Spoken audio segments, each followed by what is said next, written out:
She and Shifeng were going to discuss extremely confidential trade secrets. How could she allow Brilliant War God to listen in? No, you should return. Aqua Rose spoke, her tone frosty. Hearing Aqua Rose, Brilliant War God grew even more indignant. He sent a wrathful glare at Shifeng, sending a message to Shifeng secretly. I am an elder of Twilight Echo. Brat, you better know your place and scram. Aqua is my plaything, so you are not allowed to contact her again. You should know the consequences if I discover that you've done otherwise. Brilliant War God was usually a tyrant of a man, and nobody dared defy him due to his identity. Whenever he met with a situation, he simply needed to announce his identity, and others would immediately flee with their tails between their legs. Now that he had spoken, Shifeng would be no exception to this. After Shifeng saw this message, he involuntarily laughed. It seemed that this Brilliant War God had arrived to cause trouble without understanding the situation. Saying that he had the IQ of a monkey gave him too much credit. His actual IQ might not even equal a dog's. With such a wealthy prince in the guild, it was no wonder Twilight Echo could not develop itself in the early stages of the game. It was actually due to the presence of this fool. Miss Aqua, I have something that I'd like you to see, Shifeng smiled. Aqua Rose grew very curious. Just what did Shifeng have to show her this time? Since Brilliant War God dared threaten Shifeng in such a way, Shifeng would act in kind. He forwarded Brilliant War God's message to Aqua Rose. Shifeng wanted this fool to know that one should be careful with their words and messages. Otherwise, accidents could occur. Brilliant War God, get out of my sight immediately. I don't wish to see you ever again. I will definitely tell Uncle and Auntie about this matter. Regarding the marriage affairs between our two families, don't even think about it from this moment onwards. Aqua Rose's complexion was instantly livid the moment she read the message. She already disliked Brilliant War God. Now, not to mention publicly trying to drive Shifeng away, he even dared call her his plaything. Brilliant War God was confused. Before he could even wonder why Aqua Rose wanted to sever their relationship, she had already kicked him from the private room. I'm sorry that you had to see such a joke, Aqua Rose apologized. It's nothing. I'm used to such matters. Not minding matters at all, Shifeng said, let's continue discussing about our trade then. At this moment, Brilliant War God started loudly cursing outside the door, saying, Black Flame, you despicable little man. You actually dare frame me. Get out here right now if you have the ability. I challenge you to a duel. The loser clears their level back to 0. Do you dare accept it? What? You can frame me, but can't accept my challenge? Just as Shifeng and Aqua Rose were about to resume their business talks, Brilliant War God finally came to a realization. It turned out that Shifeng had forwarded his message to Aqua Rose. He really did not think that such an incident would occur. His past actions, which had never failed him, were actually useless against Shifeng. However, to redeem himself, he could only insist that Shifeng had framed him. Master Black Flame, I am truly sorry about this. I'll chase him away immediately. This was the first time Aqua Rose had realized that Brilliant War God was so obnoxious. His IQ was even in the negatives. With the existence of the main god system, how could players possibly modify others' messages and IDs? No need. I have my own faults in this matter, so let me deal with it. Shifeng rose from his seat, walking out of the private room. Black Flame, you despicable little man, you finally dared to show yourself. If you are a man, accept my challenge. If you lose, you will explain to Aqua Rose that you framed me. Do you dare accept? Brilliant War God jeered. What if you lose? Shifeng laughed. Haha, can I even lose? Brilliant War God was incomparably arrogant. He took out a map, saying disdainfully, if you really are lucky enough to win, this item will be yours to keep. I only obtained this map after I organized a team of hundreds of elites to kill a wild level 10 Lord-ranked boss. This was the only item it dropped. Initially, Shifeng had little to no interest in the map Brilliant War God held. After all, he had a clear understanding of God's domain. If it were a map obtained in some other country, it held no meaning to him at all.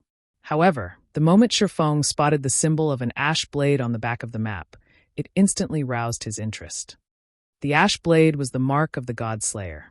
Normally, only items related to the God Slayer bear such mark. Master Black Flame, you can't agree to him. He is a shield warrior, so he has a massive innate advantage when dealing with physical-type classes. Moreover, The diamond guard he wears is a level 9 mysterious iron set equipment. His weapon and shield are also level 9 mysterious iron ranked items, and he has over 1,400 HP.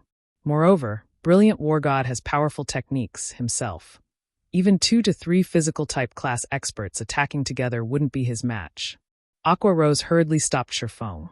It was simply a farce for a swordsman to duel a shield warrior. Moreover, Black Flame was only a forger. His battle prowess was subpar at best. What? Afraid? Brilliant War God jeered as he glared at Sherfong. All right, I'll agree, Sherfong smiled. Chapter 183, Special Condition. What did you say? Brilliant War God was stunned. Of course, I accept your challenge, Sherfong smiled. After Sherfeng's reaffirmation, Brilliant War God knew that he did not hear wrong. Originally, he had thought that Sherfong would immediately reject his challenge after learning how fearsome he was. He had even been in the midst of thinking of a way to provoke or anger Sherfong into accepting his challenge. However, it would seem that he had simply been wasting his time. He had actually met a fool with mental issues. Aqua Rose had explained to Sherfong how amazing he was, yet this person still happily agreed. However, this situation was fine as well. It would save him plenty of trouble. I didn't think that you would have the guts. Since you've accepted, let's take this outside. Rest assured, I'll give you a quick and painless death, and I won't embarrass you too much. Ha ha. Saying so, Brilliant War God laughed as he headed towards the restaurant's exit. Master Black Flame, you really shouldn't agree to him. Although he usually bullies others with his authority, his strength ranks within the top 5 amongst all the shield warriors in Echo Twilight. Moreover, the Diamond Guard set equipment he just obtained is Mysterious Iron rank, while his Giant Bear War Axe is Secret Silver rank. On the other hand, you are a swordsman. You also focus on your subclass as a forger. Dueling him would only be a farce, Aqua Rose said worriedly as she walked over to Sherfong. Aqua Rose had a clear understanding of Brilliant War God's strength. If he had the chance, he would humiliate Sherfong in every way possible to take revenge for the previous incident. If Sherfong were humiliated, how could she continue her cooperation with Sherfong? She had already spent so much effort and purchased so many forging materials. Originally, she could have earned a big sum of money by cooperating with Sherfong. Now, however, Brilliant War God ruined it all. She wished that she could chop Brilliant War God into pieces right this instant. Miss Aqua, thank you for informing me of this. I already understand the situation, Sherfong thanked. It's good that you understand. Aqua Rose sighed in relief when she heard Sherfong. Now, everything would be fine as long as she drove Brilliant War God away. Originally, Aqua Rose wanted to say, let me deal with this matter then. However, Sherfong interrupted her, saying, you can rest assured that I will settle this battle very quickly. Finished speaking, Sherfong exited the restaurant as well, leaving behind a dazed Aqua Rose. After wasting her breath for so long, it turned out that Sherfong did not understand her at all. On the contrary, he even headed to the duel with confidence. Aqua Rose started to suspect that she had misspoken, causing Sherfong to think that Brilliant War God was extremely weak. In a city, duels could normally be conducted on the streets. However, both parties must agree to the rules and conditions before the duel could occur. Otherwise, it was only an attack, and the guards would personally kill and jail the player initiating the attack. The moment Sherfong set foot out of the restaurant, Brilliant War God sent the duel challenge. Moreover, the rewards and punishments were already set, and only Sherfeng's agreement was necessary to start the duel officially. As the rules were absolute, once both sides agreed to them, there was no escaping the rewards or punishments. Even if players were unwilling to hand over the items gambled, the system would still automatically transfer the items to the winner. The loser would similarly receive the punishment agreed upon before the duel. Sherfong couldn't help but admit that Brilliant War God had a truly cruel heart. The condition set for the loser was an immediate drop to level 0, destroying their leveling efforts over the past several days. The loser would also have a huge level gap with the majority of the current players. It would be extremely difficult for the loser to catch up. If there are no problems, click the agree button. Brilliant War God smiled coldly. Sherfong gave the conditions a general glance. After confirming that there were no problems, he clicked agree. Let's start this meaningless battle, then. Immediately after Sherfong clicked agree, gigantic numbers appeared floating in midair. It was the 10-second countdown timer for the start of the duel, and players were given this time to prepare for the upcoming battle. Haha, little brat, although this duel will be extremely boring, since you've dared slander me in front of Aqua Rose, this young master will make things a little more fun. I'll let you know what the difference in strength truly is and how it feels to painfully struggle. Brilliant War God retrieved his shield and one-handed axe from his back, his face revealing a sinister smile. He looked just like a hungry wolf hunting its prey, and a red glint flashed in his eyes as he glared at Sherfong. Only at this moment did Aqua Rose exit the restaurant. Looking at Brilliant War God's appearance, her expression immediately sank. "I'm finished," Aqua Rose already despaired. Not mentioning the fact that Sherfong would definitely lose, Brilliant War God's current condition was extremely dangerous. There might even be the possibility that he would drive Sherfong insane, trapping Sherfong in fear for a long time. Brilliant War God would very rarely display such an ability. The last time Aqua Rose saw Brilliant War God in such a condition, countless corpses littered around his feet. He had massacred a small guild with several hundreds of players. She did not think that Brilliant War God would fall into this madness today. Brilliant War God was extremely arrogant in his usual battles, and he would laugh madly as he fought. Only when he entered an extremely incited condition would he occasionally reveal such a sinister and cruel appearance. During such times, Brilliant War God was a lunatic, filled with unruliness. His battle prowess would also increase by several folds. In such a state, Brilliant War God was a truly bloodthirsty berserker. If even the normal Brilliant War God ranked within the top 5 shield warriors in Twilight Echo, it was uncertain where the current Brilliant War God might rank. It was possible that even the number 1 ranking shield warrior in Twilight Echo, Lonely Leaf, might not be a match for him. Very quickly, the 10-second preparation time ended. "Little brat, I'll first cripple all 4 of your limbs. I'll turn you into a crawling worm, then toy with you slowly." Brilliant War God lifted his bone shield while his other hand wielded the giant bear war axe.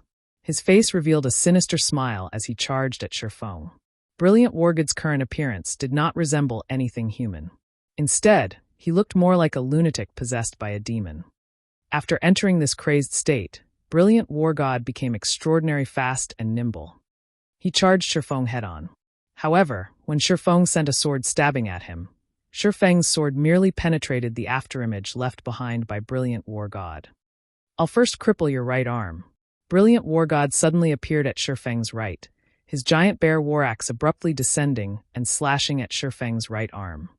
By the side, Aqua Rose's complexion turned terrifyingly pale. After seeing Sherfong taking action, she immediately knew that Sherfong was not strong at all, just as she had expected.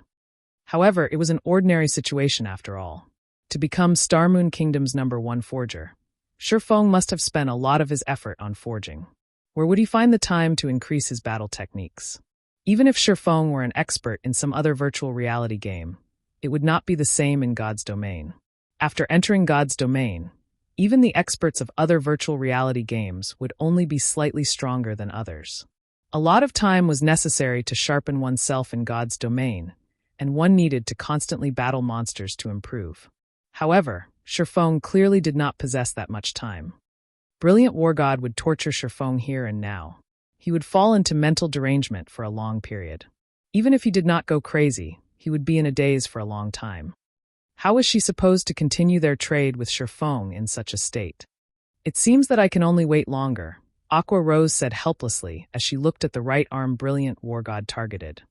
Surprisingly, however, Sherfong did not scream in pain. Chapter 184, Absolute Suppression.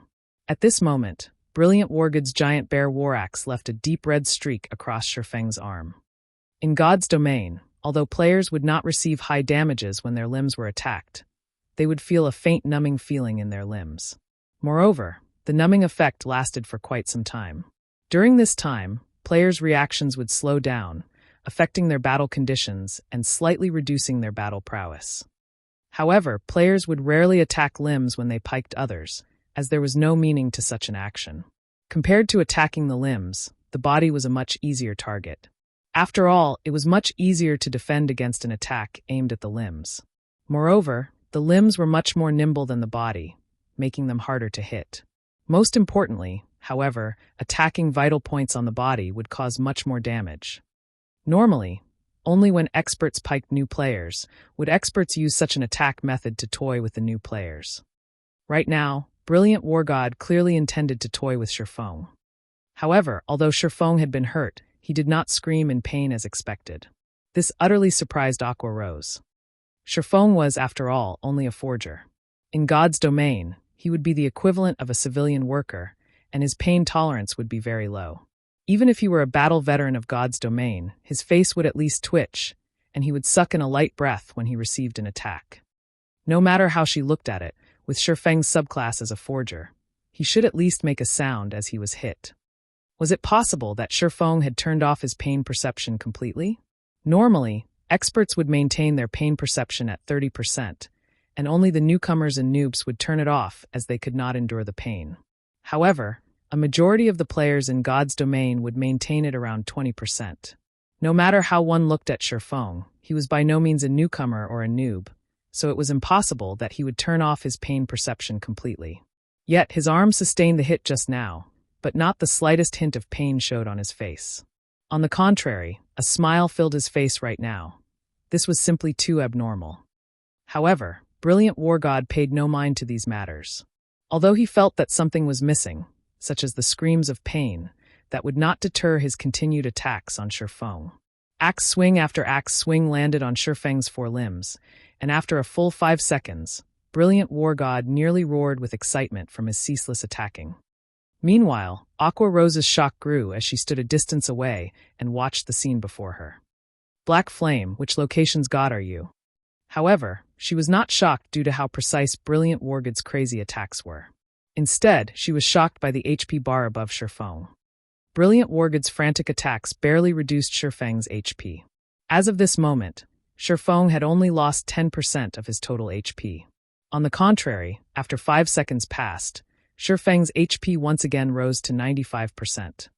The most shocking thing to Aqua Rose was how little damage Brilliant War God inflicted on Shifeng. Although Brilliant War God was a shield warrior, and his damage was much less than a berserker with the same standards, at the end of the day, Brilliant War God still wore a set of level 9 Mysterious Iron set equipment. He also wielded the secret silver rank Giant Bear War Axe, so his attack power was no less than a normal level 9 berserker.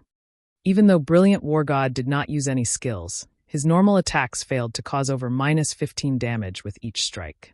Wasn't Shifeng's defense a little too frightening? Why do you still have so much HP? Brilliant War God, who had attacked all this time, suddenly stilled his hands. He had wanted to see Shifeng's suffering expression, yet he was immediately shocked to discover that Shifeng did not lose much HP at all.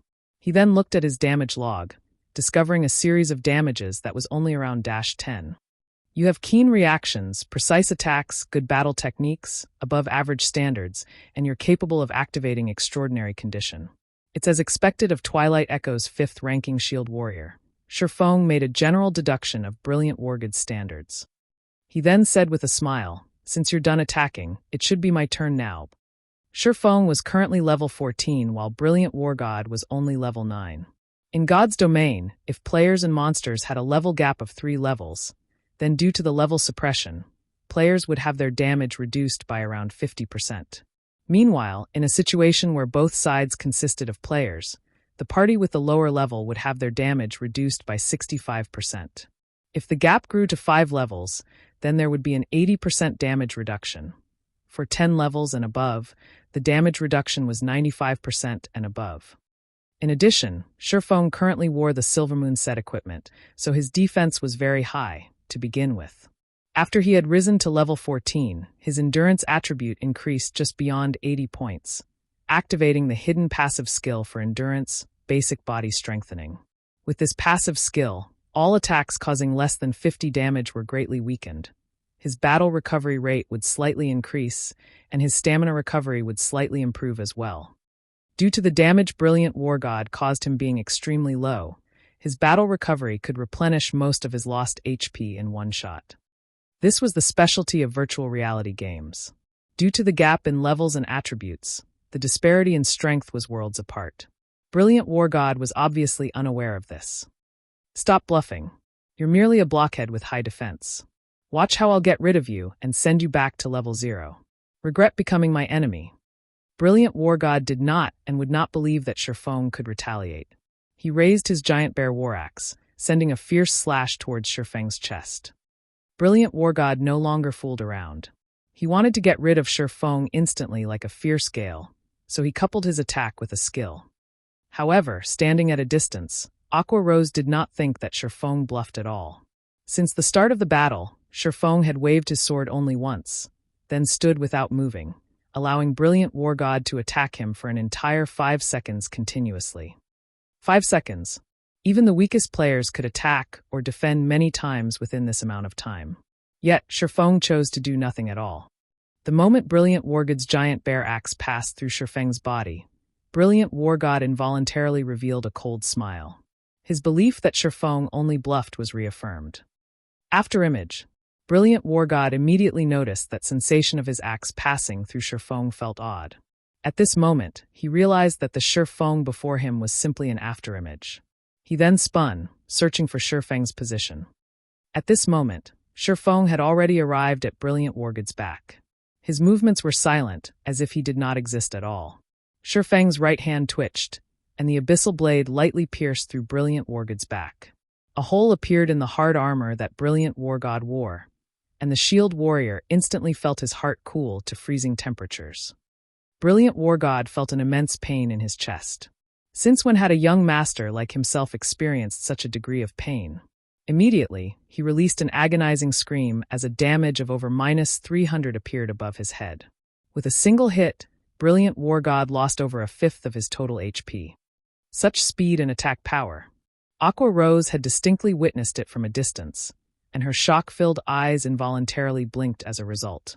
She did not think that Shifeng, as a forger, would actually be so amazing in battle. His attack power was simply inhumane. Because of the equipment he possessed, Brilliant War God's defense was frightening. Yet, Shifeng's normal attack dealt over -300 damage to the warrior. Between the two of them, be it defense or attack power, Brilliant War God was far from Shifeng's equal. The disparity in strength was clear for all to behold. The two of them were on completely different levels. It was simply unbelievable. Even with Brilliant War God's standards, there was still an evident gap in strength between him and Shifeng. This fight had completely renewed Aqua Rose's recognition of God's domain. After stabbing Brilliant War God once, Shifeng did not give Brilliant War God any chances. He once again waved the abyssal blade, sending a chop at Brilliant War God's body. Shifeng landed a triple damage critical attack, causing over -2,400 damage and instantly killing Brilliant War God. Chapter 185, Ruin Mountain Range. Shifeng pulled back his sword, sliding it back into its scabbard. Immediately after, an agonizing wail resounded throughout the streets. Brilliant War God stared Shifeng with eyes filled with poisonous hatred.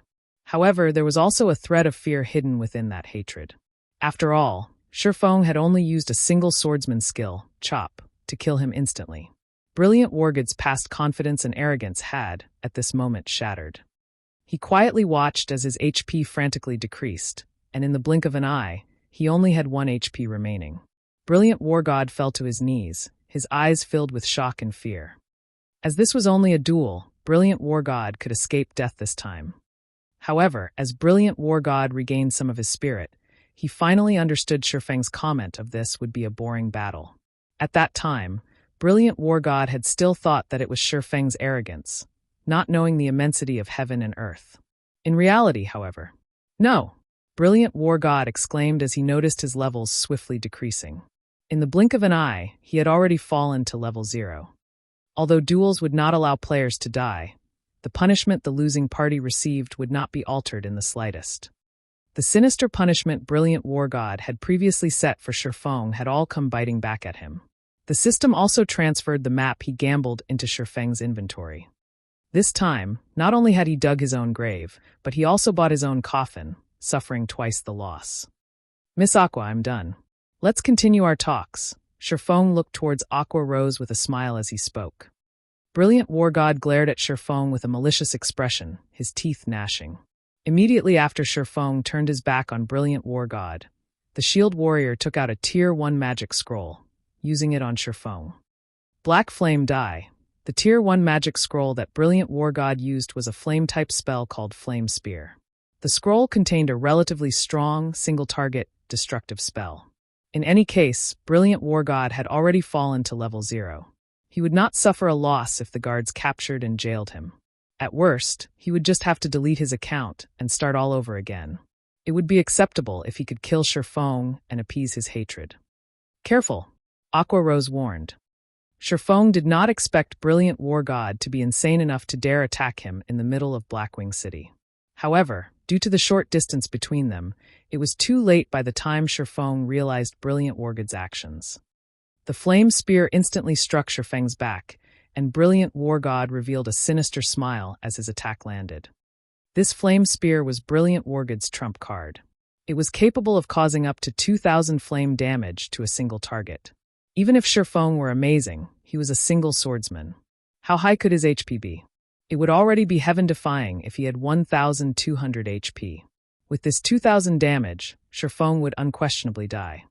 After the raging flames dissipated, Shifeng's HP madly fell. Haha, so what if you are amazing? Since you dared provoke this young master, only death awaits you. Brilliant War God laughed loudly as he watched Shifeng's full HP trickle to 0. Brilliant War God, you are too despicable.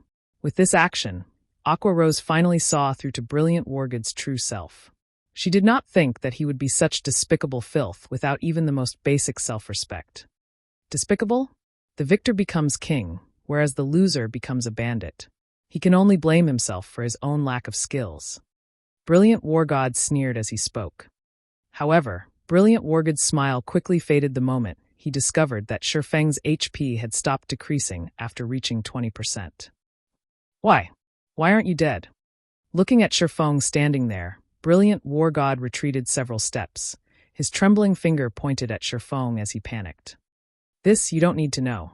However, since you've dared take action here, I'm guessing that you're prepared to receive your punishment, Shifeng softly said. He chuckled as he clapped at the flames remaining on his body, extinguishing them. The damage caused by the flame spear could indeed kill a level 14 player with one hit. However, Shifeng was different. He possessed 20 points of fire resistance. He also had the basic body-strengthening passive skill activated, which would somewhat increase some of the hidden magic resistance. In addition, Shifeng currently had a maximum HP of 1,840 points, so a single flame spear was not enough to kill him. To put it another way, Tier 1 magic had no possibility of killing him with a single hit. At most, it would gravely injure him. Impossible.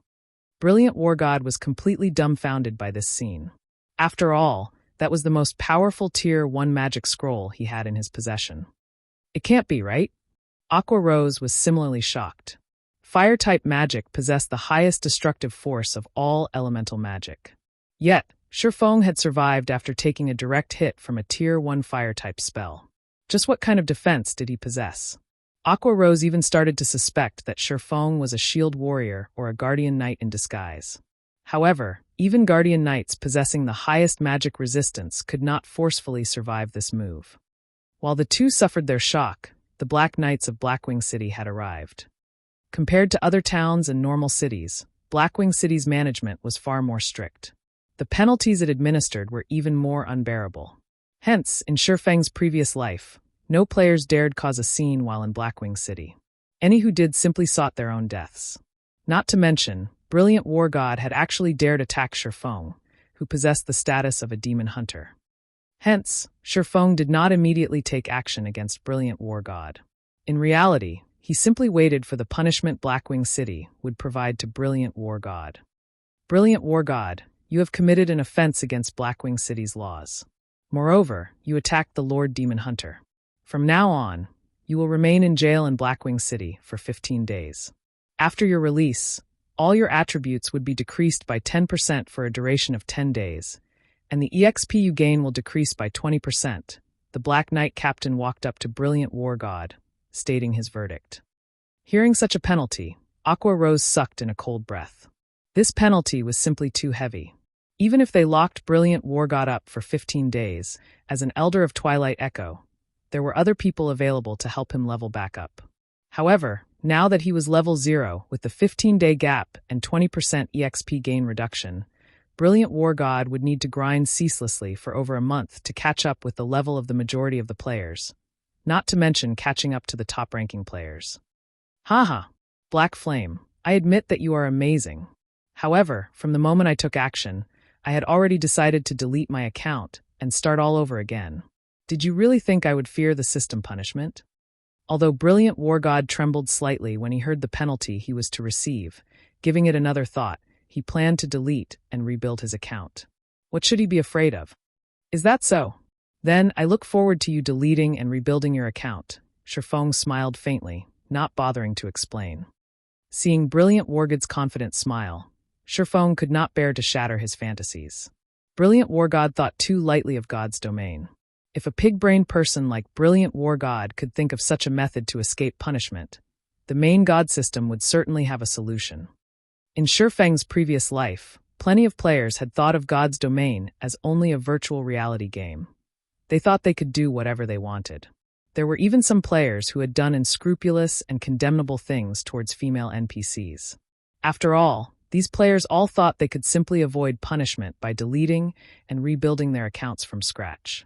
However, the outcome spoke differently. Unless one no longer wanted to play God's domain, otherwise, any and all punishments would be meted out. No matter how many times one deleted their accounts or changed their gaming helmets, the consequences were inescapable. Although God's domain was a virtual reality game, it had its own bottom line as well. The rules of God's domain were the final bottom line.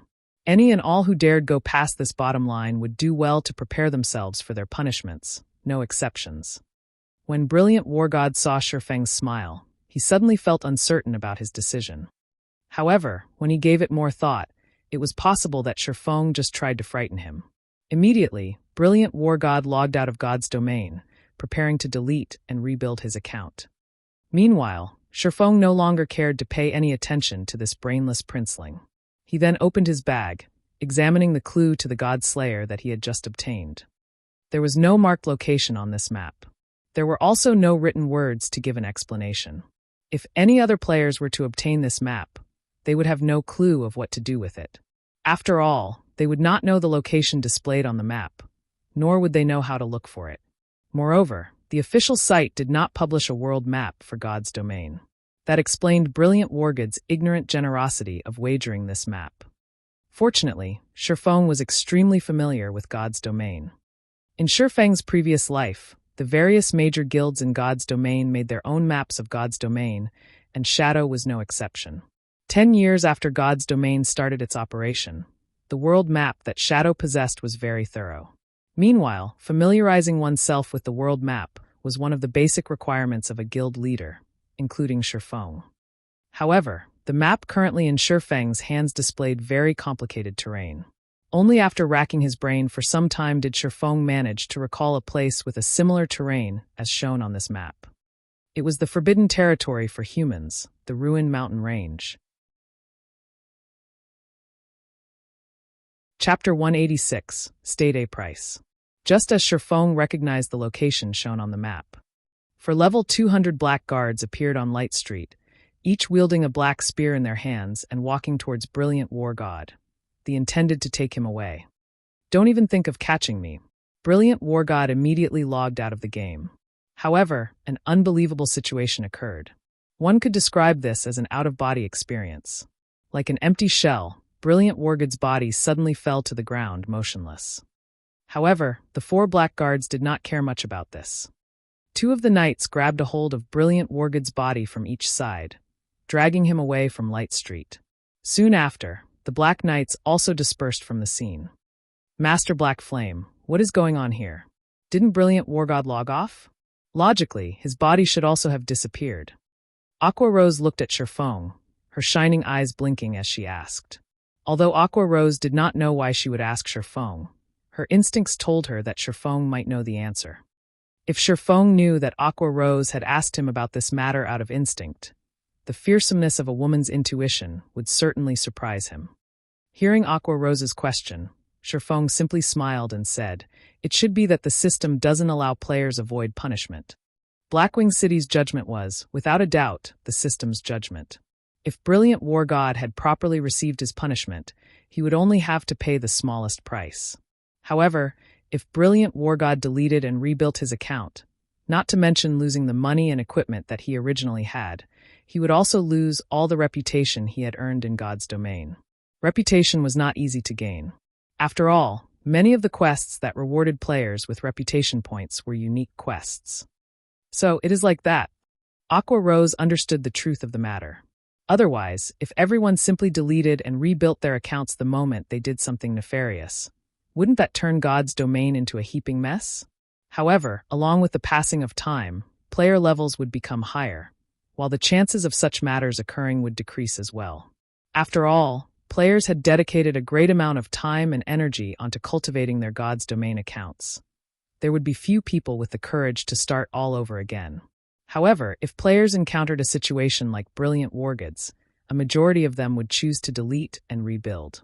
After all, it would be much faster to start all over again, and it could be a way to take advantage of the system.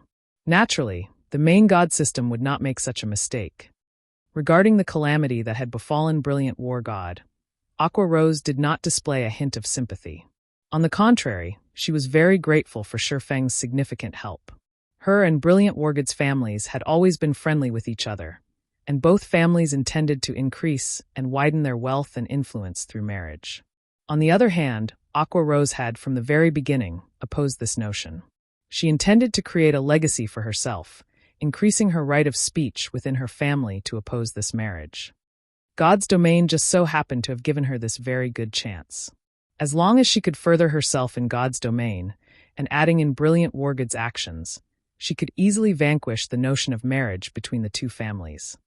After dealing with the matter of Brilliant War God, Shifeng and Aqua Rose returned to the restaurant and resumed their business talks. Originally, Shifeng wanted to investigate the God Slayer's whereabouts. However, he set it aside for now.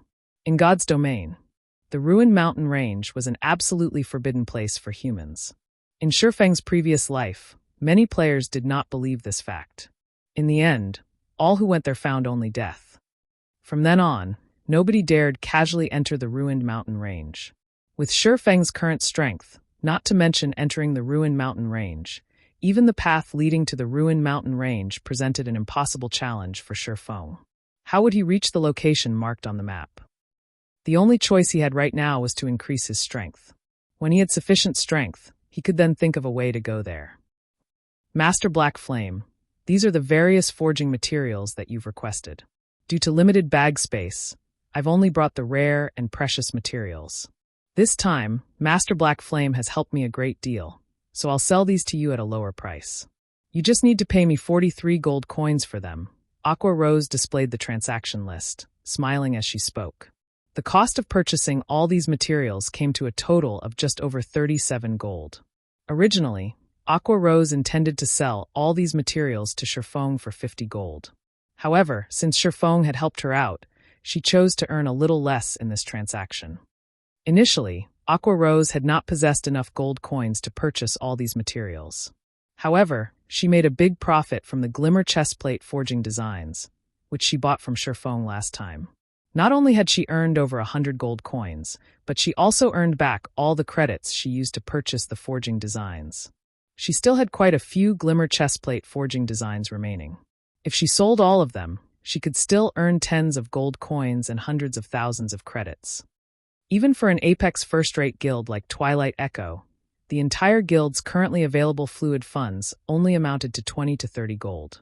Meanwhile, Aqua Rose had over 100 gold in her possession, invoking the guild's elder's jealousy. After having the first tastes of profit, Aqua Rose greatly anticipated the surprise Shifeng was about to create. 43 golds? When Shifeng looked at the transaction list, his heart skipped a beat. He had not expected Aqua Rose to be so capable. She had actually gathered so many materials. Taking a quick glance at the transaction list, the materials listed were all rare, required for forging mysterious iron and secret silver ranked items. There were even some extremely rare fine gold ranked materials. At this stage of the game, it was absolutely impossible for players to find any of these materials in Starmoon Kingdom. Aqua Rose had also bought a large quantity of hard stones, as Shifeng had specially requested a lot of them. Now, Aqua Rose had close to 1,000 stacks of hard stones for Shifeng, completely filling up her ore bags. Shifeng could not help but admit that the ore country was aptly named. Ore bags were different from normal bags. They were specifically made for storing forging materials. Hence, these bags had extremely large storage spaces, and each one was several times, some even several tens of times, larger than a normal bag. In Aqua Rose's case, aside from her main bag having 100 slots, her remaining 6 bags were all ore bags. Every one of her ore bags had 350 slots for items, and all 6 ore bags were currently filled to the brim. The country Aqua Rose came from did not lack ores. Hence, Aqua Rose only sold each stack of hard stones to Shifeng at a price of 80 copper coins. Aqua Rose had probably purchased all of these hard stones at an even lower price. Compared to these sold in Star Moon Kingdom, the price of these hard stones was simply too cheap. Right now, each stack of hard stones sold for 3 silver coins. Just by selling these hard stones to other players, Shifeng could make a profit of several times his cost. Moreover, those players would fight over these hard stones. However, even Shifeng could not afford 43 gold in a single transaction. Fortunately, Shifeng came prepared. He removed a pile of level 8 and level 9 bronze equipment and quite a lot of mysterious iron equipment from his bag. He had personally forged a majority of the equipment, while he had obtained the remainder from the Moonlight Forest. However, the most eye-catching equipment among was the level 10 secret silver ranked one-handed swords, the Silver Dawns, that Shifeng had crafted. Secret silver weapons, even to a first-rate guild, they were extremely rare. Normally, only the core upper echelons of the guild would possess 2 to 3 secret silver ranked items, while the elites of the guild could not even dream of possessing one. In the blink of an eye, Shifeng had filled the private room with equipment, dazzling the sight of all beholders. Making a general count, Shifeng had over 500 pieces of equipment. Aqua Rose was instantly dumbfounded by this sight. Only after tens of seconds had passed did she gradually recover her spirit, and shock filled her eyes as she looked at Shifeng. One could easily outfit a large elite team with this much equipment. Moreover, Shifeng had forged the majority. Aqua Rose was greatly confused at how Shifeng could forge so much equipment all by himself. After all, she had personally witnessed forgers create equipment before. The process could be summed up in one word: slow. These were all bronze and mysterious iron ranked equipment. If one were not careful while forging them, the result would easily fail.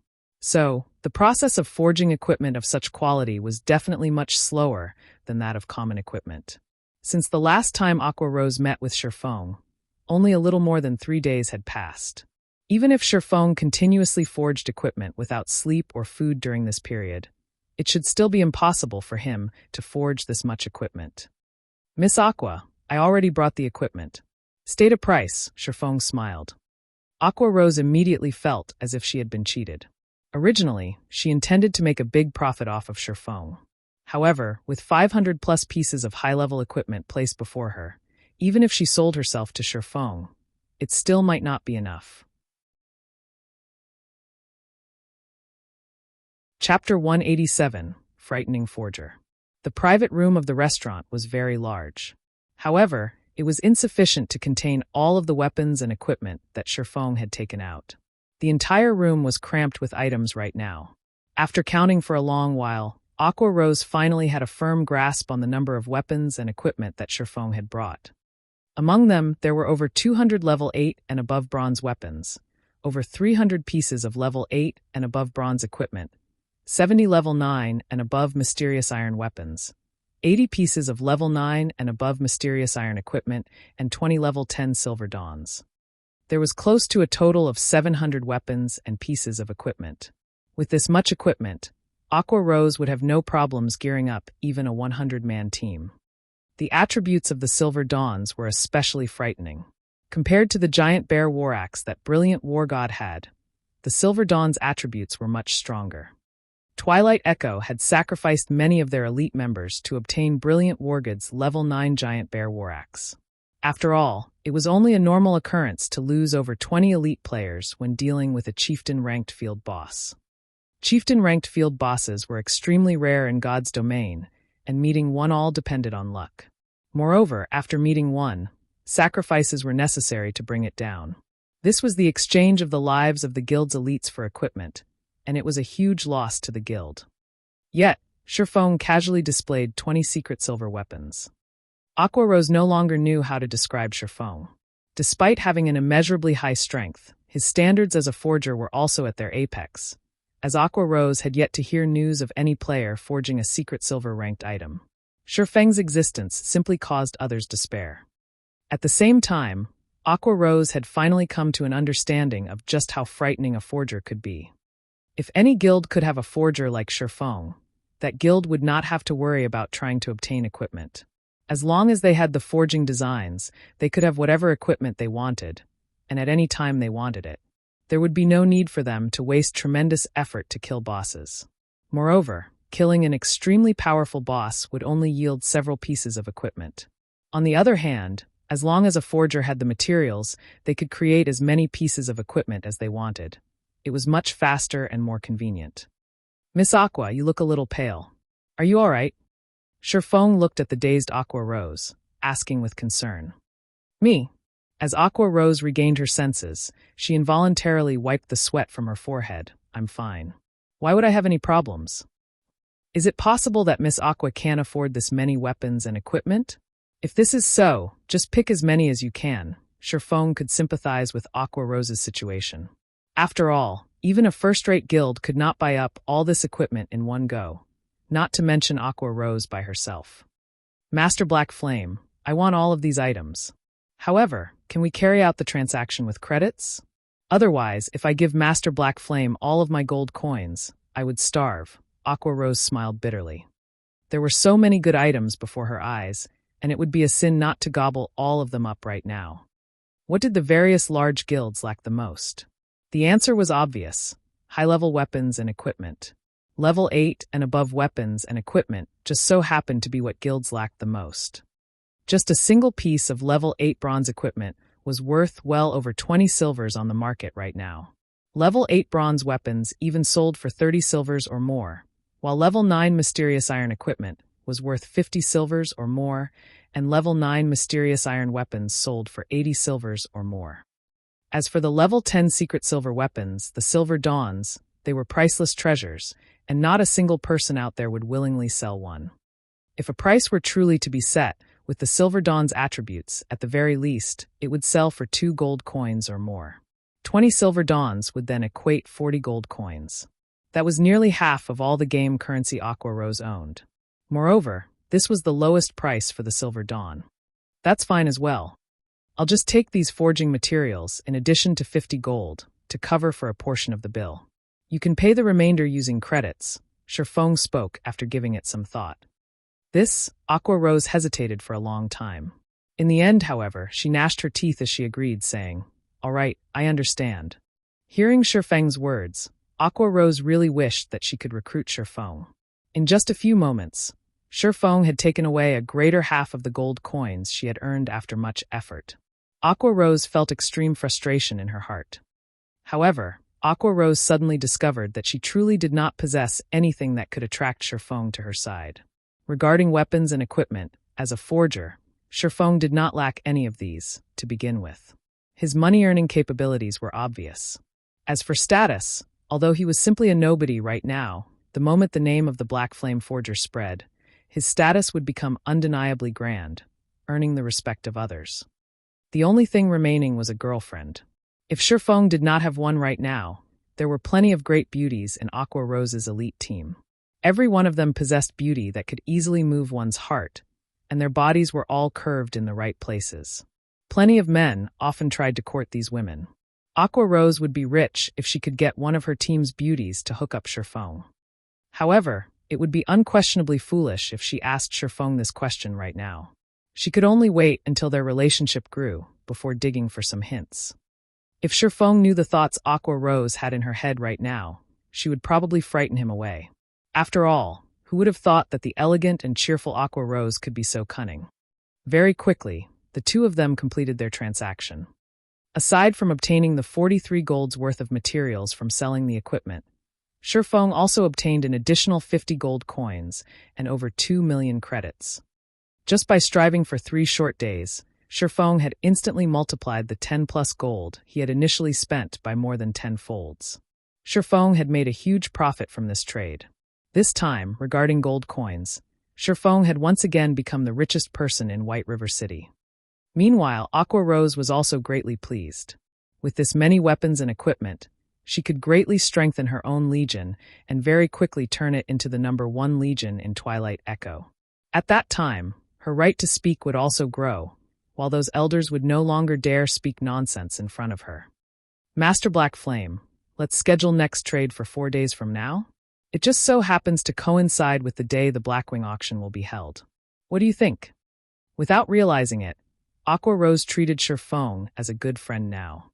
All right, I can also save the number of uses left on the pass. Shifeng nodded in agreement. He had earned simply too much this time. He also needed quite some time to forge new weapons and equipment.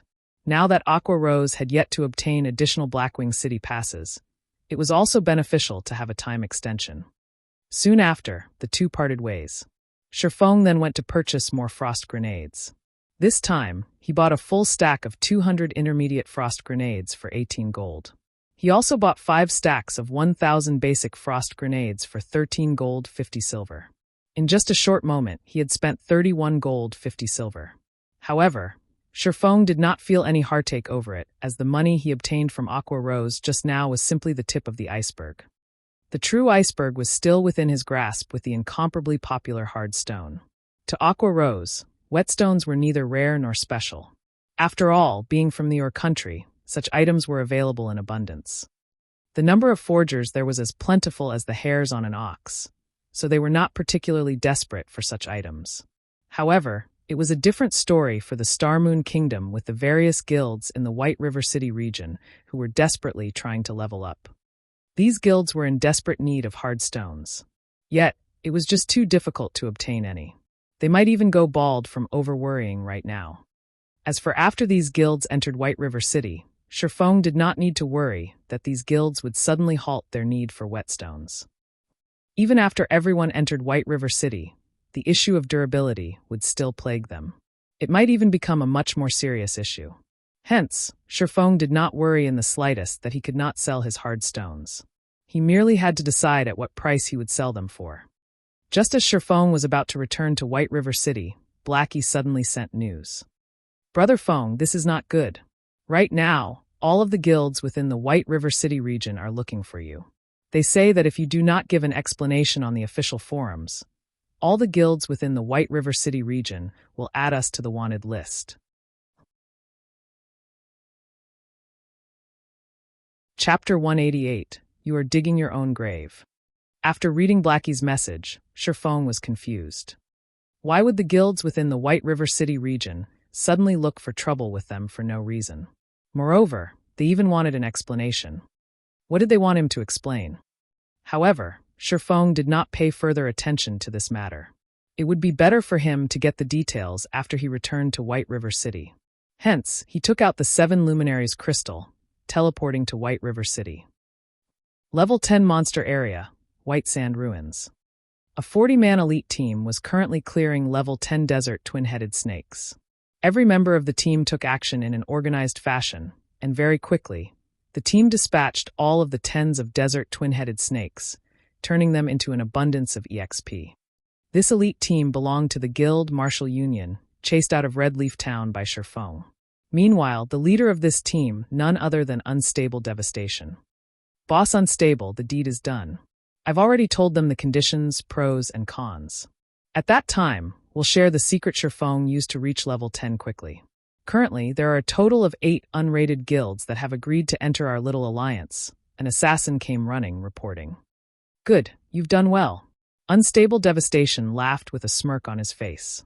He then said confidently, Yifeng, you are the one courting death. You actually dared ignore my words. Now, the entire White River City region has discovered the leveling secret you used to reach level 10. I've also established my own alliance. Whether you reveal that leveling secret or not, you will be finished. When Shifeng had utterly rejected him, Unstable Devastation had been sent into a daze for a long time. He did not think that Shifeng would act so decisively.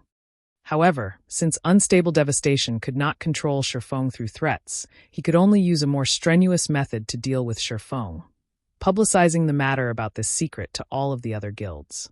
Now that the competition between the various large guilds was so intense, every one of these guilds worked towards swiftly raising their members' levels to level 10. Meanwhile, Shifeng possessed a leveling secret that could allow these guilds to achieve such a feat, so these various large guilds would naturally want it.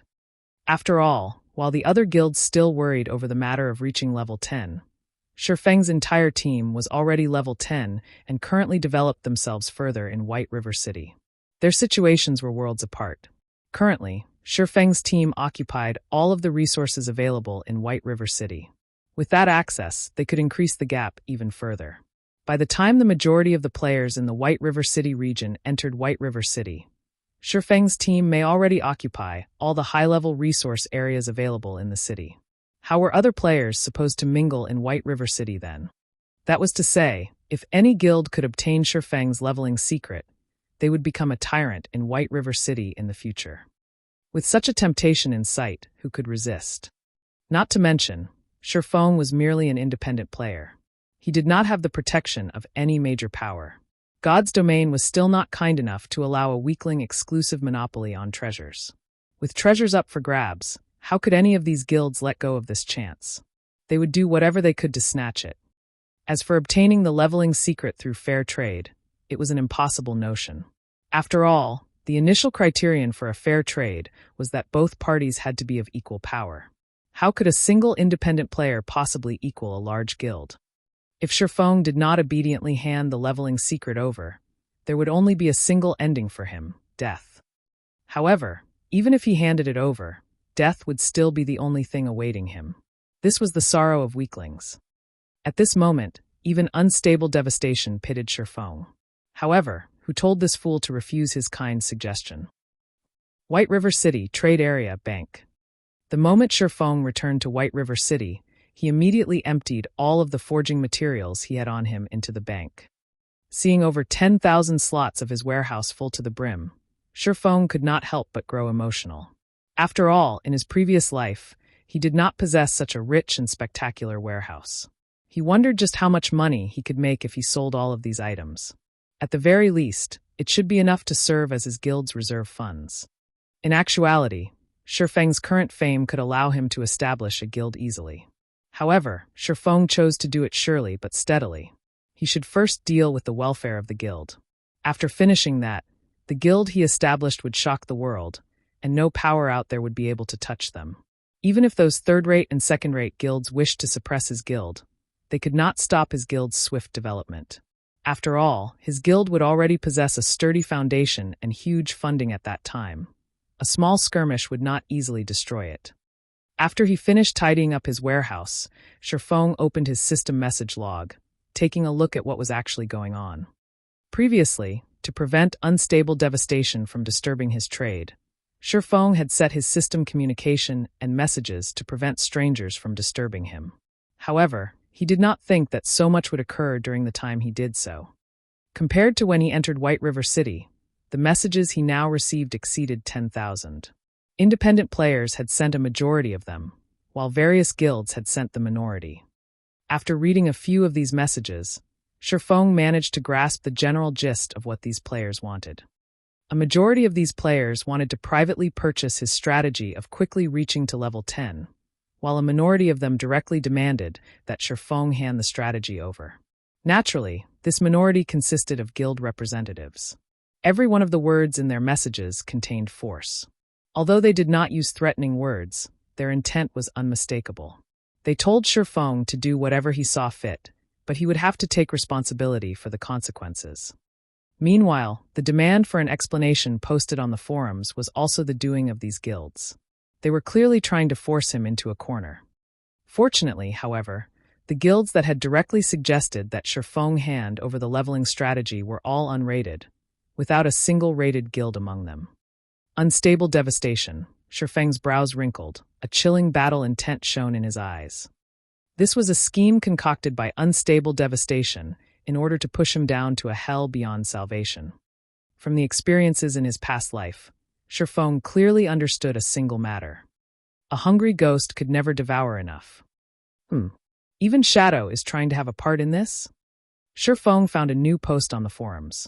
It was a declaration of alliance made by Unstable Devastation and several other guilds. They requested Shifeng to hand over his leveling strategy to satisfy everyone. Otherwise, they would impose a sanction on him. Meanwhile, Shadow was among the several guilds that had joined this alliance.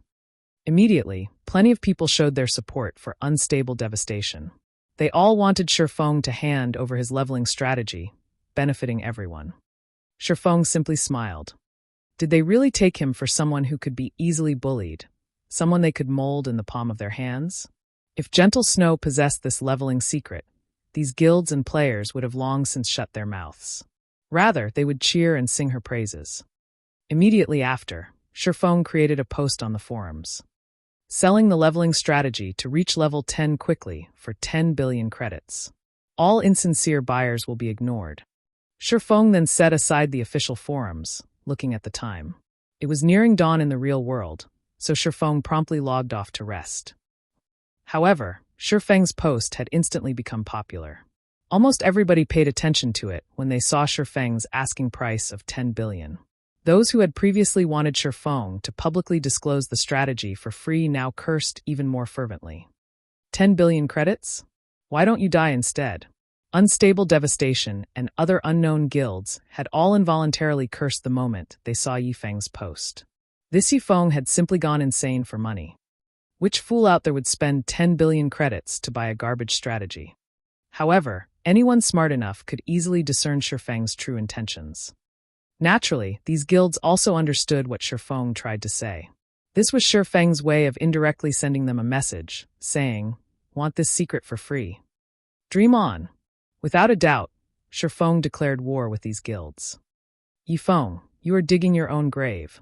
Unstable Devastation spoke in rage, though his tone carried with it a hint of gloating. He was furious due to Shifeng ridiculing him for being poor, while he was happy as there were over 30 guilds who would deal with Shifeng. Even if Shifeng were amazing, he would still be finished the moment these guilds entered White River City. Unless, of course, Shifeng could repeat the scene from last time, banishing all of these guilds from White River City. However, was that possible? Chapter 189, Berserked Market. Shortly after Shifeng logged off, the post Shifeng had left on the forums became instantly popular. One view became 10, 10 became 100. Players had strong gossiping hearts, so they would not miss out on this good show. Within a short 20 minutes, almost all players within the White River City region had discovered this matter. The guilds that had demanded the leveling strategy from Shifeng were all enraged. Crap! Find all of the information about that little bastard for me. Not only am I going to kill him back to level 0, but I'm also going to kill all his friends back to level 0. Since he dares humiliate Ghost Wheel, he can forget thinking of mingling in God's domain any longer. Sleeping Bones, the guild leader of Ghost Wheel, was furious after listening to his subordinate's report.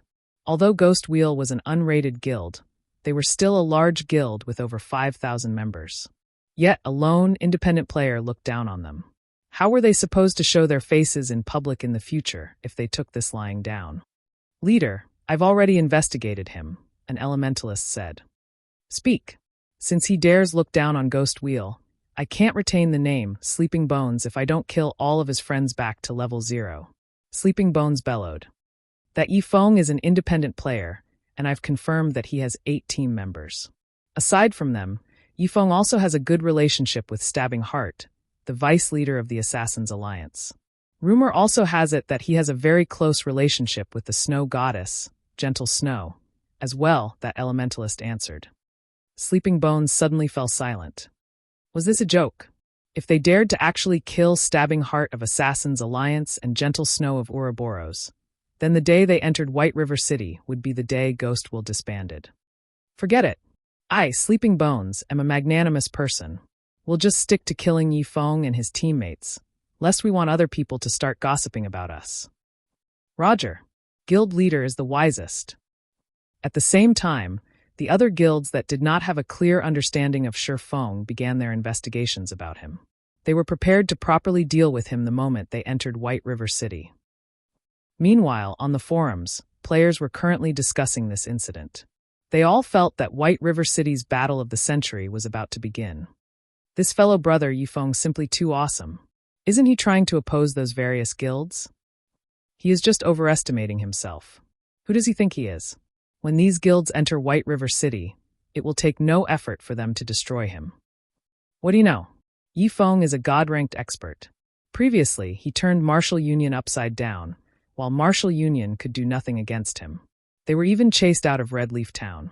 Now, Yifeng is even facing off against so many strong powers. He is truly my generation's role model. What's so amazing about that? I could do it as well. Don't forget, that incident happened in a town. The various large guilds' strength scattered. How many members could they possibly have in a single town? It was only natural that they were defeated. There were many players browsing the forums. However, a majority of them did not feel optimistic about Shifeng's chances. They were especially confused about Shifeng's actions. Just how stupid could Shifeng be, to actually dare taunt the guilds? Was he not afraid of these guilds taking revenge and killing him back to level 0? Along with the growing intensity of the discussions, the so-called god-ranked expert had also become a courageous fool. Many started ridiculing Shifeng. Just when the forums reached their zenith, Shifeng's White River City guidebook post revealed itself the moment the preset time arrived. The post's appearance caused a massive ripple effect. The White River City guidebook was undeniably what various large guilds needed the most right now. A few level 9 independent players also urgently needed it. If these players had the White River City guidebook, they would not have to spend a large amount of time exploring the city. They only needed to refer to the guidebook to learn what they needed to know. Compared to the heavenly price of 10 billion for a single leveling strategy, using 20,000 credits to purchase a luxury version of the White River City guidebook was unquestionably a lot cheaper. It was practically the price of cabbage. Also, the cheaper, simplified version only sold for 300 credits. These various guilds and players could easily accept that price. However, afraid of Shifeng's trickery, a large majority of the guilds chose to purchase the simplified guidebook, taking a look at it before making further decisions. After all, they could afford a loss of 300 credits. As for the players that wished to develop themselves in God's domain, they all grew extremely curious about White River City, a fascinating city. They wished to experience it in advance. So many players had gnashed their teeth as they bought the simplified guidebook. Within half an hour, the simplified version of the White River City guidebook was like a best-selling novel. Sales of the guidebook continuously increased, and before anyone knew it, over 5,000 copies had already sold. In other words, Shifeng had earned 1.5 million credits within this short time. Many players had discovered business opportunities from this. Players who originally worried about whether or not they could make money in God's domain relaxed at this sight. After all, Shifeng was their best example. As long as they could grasp a hold of the opportunity, becoming rich in a single night was not just a dream. It was just like how Shifeng became the first person to enter White River City. Immediately, plenty of players outside of the White River City region grew excited. If they too could be the first to enter their own respective cities and write a city guidebook, couldn't they also become rich? This thought inspired desperation in all of the players in God's domain. As if possessed by the devil, they all started rushing to level up. They all wished to become the first person to enter their respective cities, making a huge profit and becoming rich overnight. Meanwhile, in the trade market of the entire Starmoon Kingdom, the popularity of whetstones had instantly soared. As long as a forger had at least a 30% success rate of crafting whetstones, the various large guilds would instantly target them. The guilds used all sorts of methods to recruit these forgers, continuously raising the standard of treatment. As a result, these forgers earned salaries comparable to the white-collar workers in the big cities. Such a result inspired other players to become forgers. However, forging materials were utterly necessary if one wanted to hone their forging skill. Like adding fuel to a fire, this new situation instantly ignited a blazing inferno that raged through all of the Starmoon Kingdom. The prices of forging materials soared, again and again, madly increasing the price of hardstones as well. By the time Shifeng entered God's domain that night, a stack of 20 hard stones already sold for a sky-high price of 8 silver coins. However, the supply could not keep up with the demand. Furthermore, even the most common bronze or sold for 15 silver coins per stack, with 200 per stack. Haha. Luck can't be stopped once it comes. I would never have thought that the White River City guidebook would so fiercely drive the materials market. Shifeng rejoiced the moment he logged in. During the day, aside from training his body, Shifeng had gone to the city center to look for suitable locations to start up his workshop. His requirements were very simple. He wanted a good environment surrounding the office building. After surveying over 10 locations, Shifeng finally found a relatively pleasing office building. It was located in the city center. Moreover, it was an entire floor being sold. The office floor had a wide space of 5,000 square meters, so it was extremely spacious. There would be no problems turning it into an office for several hundred people. Moreover, the surrounding environment and traffic were convenient. However, the most important factor was that the office was relatively close to Big Dipper, the best gym in Jinhai City. The owner of the office floor only sold it to make up for issues surfacing with his business. Otherwise, he would not bear parting with such an amazing location. However, that person had set a price of 60 million credits for the place, with each square meter priced at 12,000 credits. Although such a price was not considered expensive in the city center, it was not cheap either. Shifeng only had somewhere over 20 million credits stored in his bank right now. He still needed that money for the fellowship party hosted by his school. In the end, Shifeng could only ask the owner for 15 days to think it over. Shifeng never imagined that he would be given a fright the moment he returned to God's domain. When he saw the sales of the White River City guidebook, he even thought his eyes were playing tricks on him.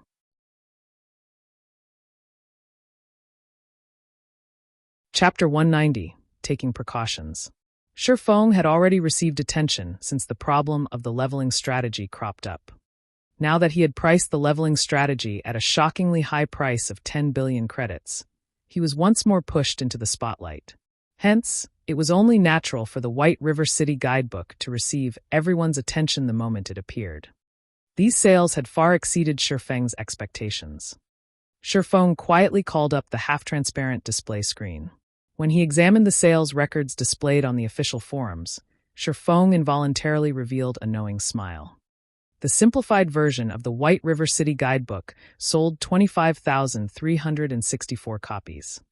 The luxury version of the White River City guidebook sold 367 copies. In only half a day's time, the sales had already reached such numbers. Even a best-selling book could achieve such a feat. The simplified version, which was the cheapest version of the guidebook, already cost 300 credits. This was much more expensive than any ordinary book. However, over 25,000 copies still sold. Moreover, 367 copies of the 20,000 credit version of the guidebook also sold. It was obvious just how great the business opportunities were in God's domain. Just the credits Shifeng earned within a day exceeded 10 million. It was practically faster than robbing a bank. Of course, the main contributor to such success was Shifeng becoming too eye-catching and famous, even if most of it was infamy. Moreover, along with the passing of time, the sales of the White River City guidebook would still increase. Although Shifeng won't be earning as much as he was now, his daily earnings would still be considerable. Originally, Shifeng estimated his earnings from the guidebooks would be around several million credits. Moreover, he reached this conclusion after taking into consideration that every guild within the White River City region would purchase a copy of the luxury version. However, the conversation records on the forums made it clear that it wasn't just players within the White River City region paying attention to the guidebook. Players and guilds from other cities also purchased the guidebooks, which, in turn, led to such a high selling rate. Although it was a strange situation, Shifeng could guess the intentions of the players and guilds of other cities. The difference between cities was not particularly large. Mostly, only the quests available, leveling spots, and amount of NPCs were different. However, the main rules in a city and the ways to develop a guild in a city were the same. As long as they bought the White River City guidebook, they would understand the basic rules of their respective cities. They could also quickly adapt to the playstyle in the cities. So, naturally, they would purchase a copy of the guidebook to get a general understanding of their respective cities. Now that Shifeng had gained over 10 million credits for no good reason, confidence regarding his future filled his heart. He might even be able to suppress Shadow at the fellowship party in a few days, becoming the center of attention during the party. However, before he could become the focal point, he needed to make plenty of preparations. After all, his background was simply too weak compared to Shadow's right now. Hard stones will soar in price from now on. It should reach its peak by the time the first corporation enter White River City. That time would be the best opportunity for me to sell my stock and make a killing. Shifeng closed the official forums as he thought. Right now, aside from credits, he needed a lot of gold coins to increase his workshop's background. However, he could not just hold on to a ton of gold coins. After all, the true way of earning money in a virtual reality game was by spending money in the first place. He currently had far too few coins to carry out such a feat, hence, he needed to earn many more gold coins. Right now, becoming enemies with that many unrated guilds had placed quite a pressure on Shifeng. Although these guilds were not much of a threat to him as a lone player, he still wanted to establish his own guild in the future. Such a situation would be detrimental to his guild. As the saying went, the barefooted did not fear those with shoes. Establishing your own guild was the equivalent of putting on shoes. Having a guild was the equivalent of having a house, supplying your enemies with an easy target. They could deal with you with greater ease. Hence, in Shifeng's previous life, plenty of small guilds were forced to disperse due to being targeted by a large guild. On the other hand, the fixed teams formed by independent players got by rather peacefully, and it went without saying that lone players could do so as well. However, there was a limit to the strength of a single individual in God's domain.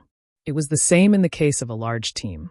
If Shifeng wanted to establish his own virtual empire, he even more was in need of the strength of a guild. Hence, establishing a guild was his only available option.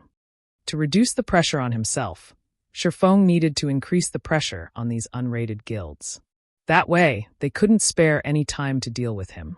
Although there was still a long time until these guilds would search him out, it was wise to take precautions. Immediately, Shifeng contacted Stabbing Heart. Brother Yifeng, I am truly grateful for your help the last time. Because of your guidebook, the elite teams of our guild could prepare far more than other guilds.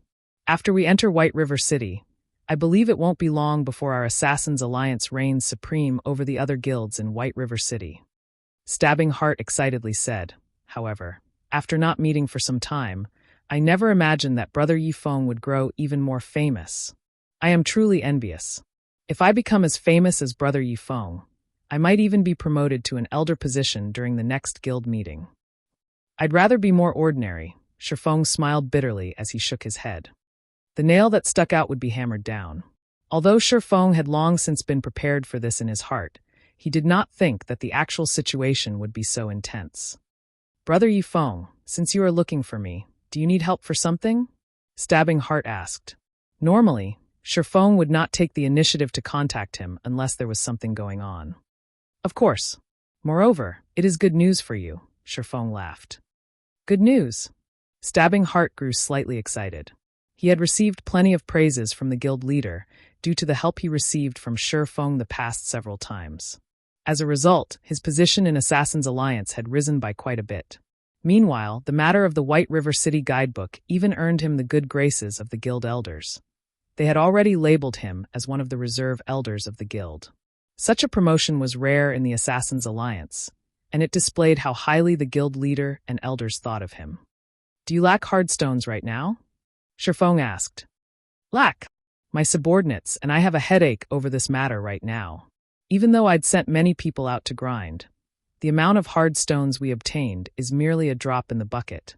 Does Brother Yifeng need some hard stones right now? Stabbing Heart breathed out a tired sigh when he heard the words hard stone. He then immediately said, if Brother Yifeng needs them, I should be able to gather 3 to 4 stacks for you. I truly can't spare any more than that. Stabbing Heart only spoke the truth. After all, he had prepared these hard stones for the forgers in his guild to craft whetstones. Brother Stabbing Heart, you're overthinking things. I'm not calling to buy, but to sell, Shifeng laughed. Sell. Stabbing Heart was awe-stricken. Hard stones were extremely rare right now, and it was insanely difficult for average players to obtain them. Not to mention selling them, players would normally choose to keep them for their own use.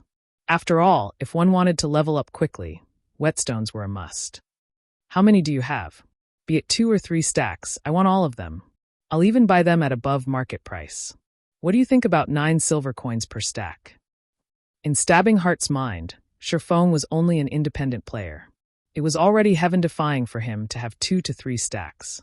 After all, Stabbing Heart's own team, which consisted of hundreds of players, had only managed to obtain 3 to 4 stacks after a long time. No, I have 50 stacks. However, I'm only taking coins for them, Sherfong casually responded, extended 5 fingers.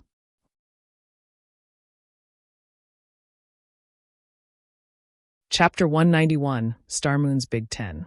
Stabbing Heart immediately froze in shock when he heard that Sherfong had 50 stacks of hard stones. The entire Assassin's Alliance could not even manage to gather up 5 full stacks. Yet Sherfong said he had 50. If 50 stacks of hard stones were used to craft whetstones, even if the forgers crafting them had slightly lower success rates, it could allow all the elite players in the Assassin's Alliance to reach level 10, entering White River City. Brother Yifeng, you're not tricking me, right? Do you really have 50 stacks? Stabbing Heart asked doubtfully. It was not that he did not trust Sherfong, but this number was simply too huge. Even a first-rate guild in a town could not offer up that many. It would be impressive if they could even gather 6 to 7 stacks. Naturally. Since when have I joked around before? Sherfong shook his head, laughing. The reason Sherfong offered Stabbing Heart this many hard stones was not purely to earn coins. A large part of the reason was to assist the Assassin's Alliance in entering White River City and starting their development at an earlier date. After all, the Assassin's Alliance's main forces were all stationed around the few cities near White River City. As long as the Assassin's Alliance grew stronger, with his relationship with Stabbing Heart could help him suppress and stamp out those unrated guilds. That way, these guilds would be too busy dealing with the Assassin's Alliance to pay any attention to him. Originally, Sherfong had wanted to sell some hard stones to Gentle Snow as well. However, Gentle Snow's team was simply developing too quickly. They had managed to reach level 10 in only half a day's time, and at this time, all the elite members of Ouroboros had already arrived at White River City. Naturally, they would not need his help anymore. The most important point was that Gentle Snow possessed the super luxury version of the White River City guidebook that Sherfong had sold to her. With it, she could easily widen the gap between herself and the other guilds, standing out from the crowd. Now that Sherfong had protective umbrellas like Gentle Snow and Stabbing Heart, would those unrated guilds possibly dare do anything to him? He could progress with his own development with a peace of mind. Brother Yifeng, I don't know how to thank you for this. If you have anything you need help with in the future, just mention it. If it is something that I can help with, I will give it my all. Stabbing Heart was extremely touched right now. In his heart, he had already taken Sherfong as his good brother. However, for gold, 50 silver was not easy to obtain. He needed some time to gather the liquid funds from the other towns and collect some from the money farming team. Although it was a large expenditure, with 50 stacks of hard stones, Stabbing Heart could allow the team in Red Leaf Town to be the first team, out of all the other team in the Assassin's Alliance, to enter White River City. At that time, he would receive a promotion in the guild once more. He might even become an elder of the Assassin's Alliance. Meanwhile, such an achievement was only possible due to Sherfeng's help. Although Stabbing Heart felt slightly ashamed of himself for not being of great help to Sherfong, he had already decided that, once he entered White River City, he would fully support Sherfong. Whoever dared to go against Sherfong would go against him as well. When will you can send someone over to Red Leaf Town to conduct the trade? Sherfong asked. As long as you are free, any time is good. Stabbing Heart answered. All right. I have something I need to ask you. Do you know the current whereabouts of the team from Martial Union, led by Unstable Devastation? Sherfong felt that, since he was going to make a trip back to Red Leaf Town, he might as well look for Unstable Devastation to extract his revenge. This I know. They're currently at the White Sand Ruins. Are you planning on taking revenge on them? I'll call some men over to go with you. They have quite a few of players on their side, so it would be dangerous for you hunt them by yourself. Stabbing Heart was slightly surprised. He did not think that Sherfong would take revenge so quickly.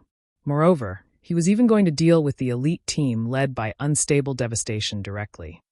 After all, that elite team formed after Unstable Devastation merged the elite teams from 5 different towns. The number of elites in that team even far exceeded that of Stabbing Heart's own elite team, so it would not be easy to deal with them. Thanks, but I wish to deal with my own matters by myself. Let's meet up in front of Red Leaf Town's bank in 20 minutes, Shifeng thanked him.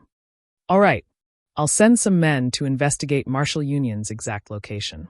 At that time, I'll pass on their exact whereabouts to you along with the 4 gold, 50 silver. Stabbing Heart naturally knew of the arrogance of an expert, so he did not pursue the matter. Otherwise, if he were to find trouble with Marshall Union without Shifeng's agreement, he might even incur Shifeng's ire. 20 minutes later, Shifeng arrived in front of the bank in Red Leaf Town. Hello, Big Brother Yifeng. I am Coco, from the Assassin's Alliance. Big Brother Stabbing Heart sent me here. Here is the grinding location of Marshall Union's elite team. A pure and pleasant-looking female elementalist walked over, her eyes sparkling as she looked at Shifeng. After all, the Shifeng before her was the god-ranked expert of Red Leaf Town that everybody knew about. He was a person that even team leader Stabbing Heart of Red Leaf Town treated with respect. Most importantly, Shifeng was good friends with the snow goddess that she admired greatly. There was absolutely no chance for a normal lifestyle player like herself to come into contact with such a legendary figure.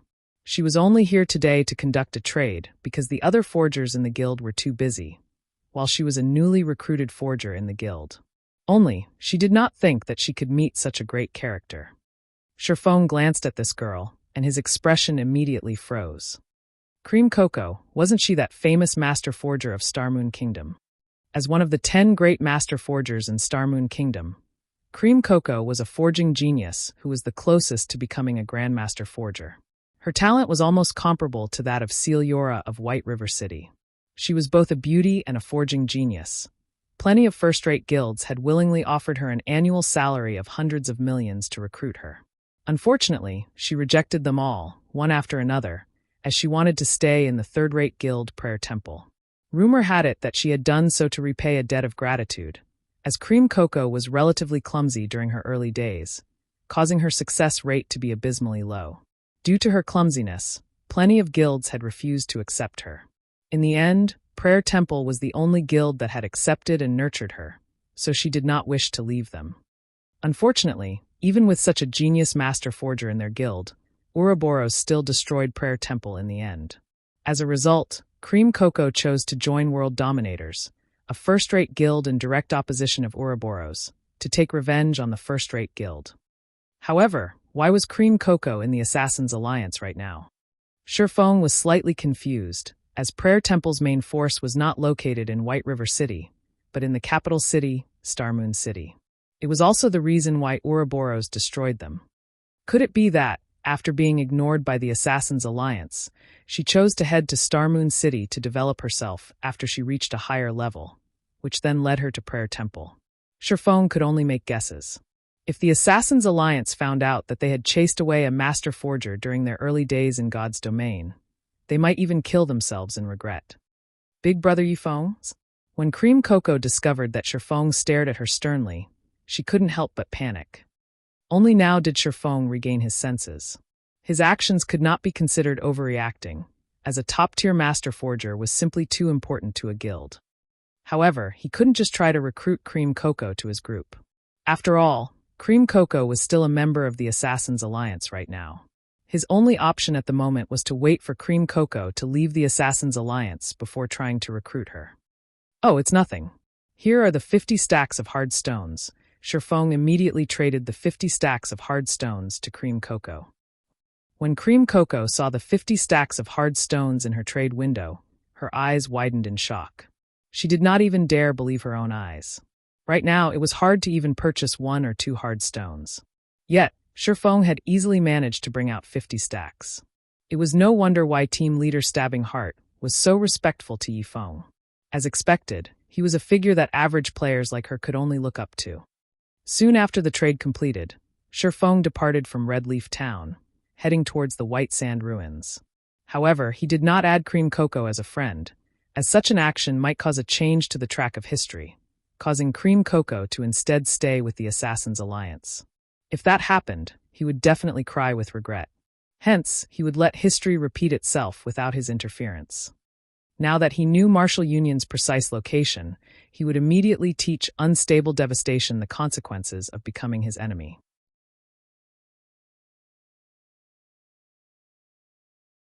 Chapter 192, Wild and Domineering. White Sand Ruins, as a key location for players to reach level 10, the level 9 players from the surrounding towns would naturally come here to level up. Not only did this place possess level 10 monsters, which were a better source of EXP, there were also plenty of quests in this region. Moreover, a majority of them rewarded high amounts of EXP, and some high-level quests even gave out bronze ranked or above equipment. It was especially true for the newly discovered Stonehammer town. It was practically a heaven for players. As long as one's reputation in Stonehammer town reached a certain degree, they could purchase level 10 bronze and mysterious iron equipment at extremely low prices. It was impossible to find such treatment in other towns. Thus, White Sand Ruins became the mainstream leveling location for level 9 players. Naturally, guilds like Martial Union would not miss out on such a great location.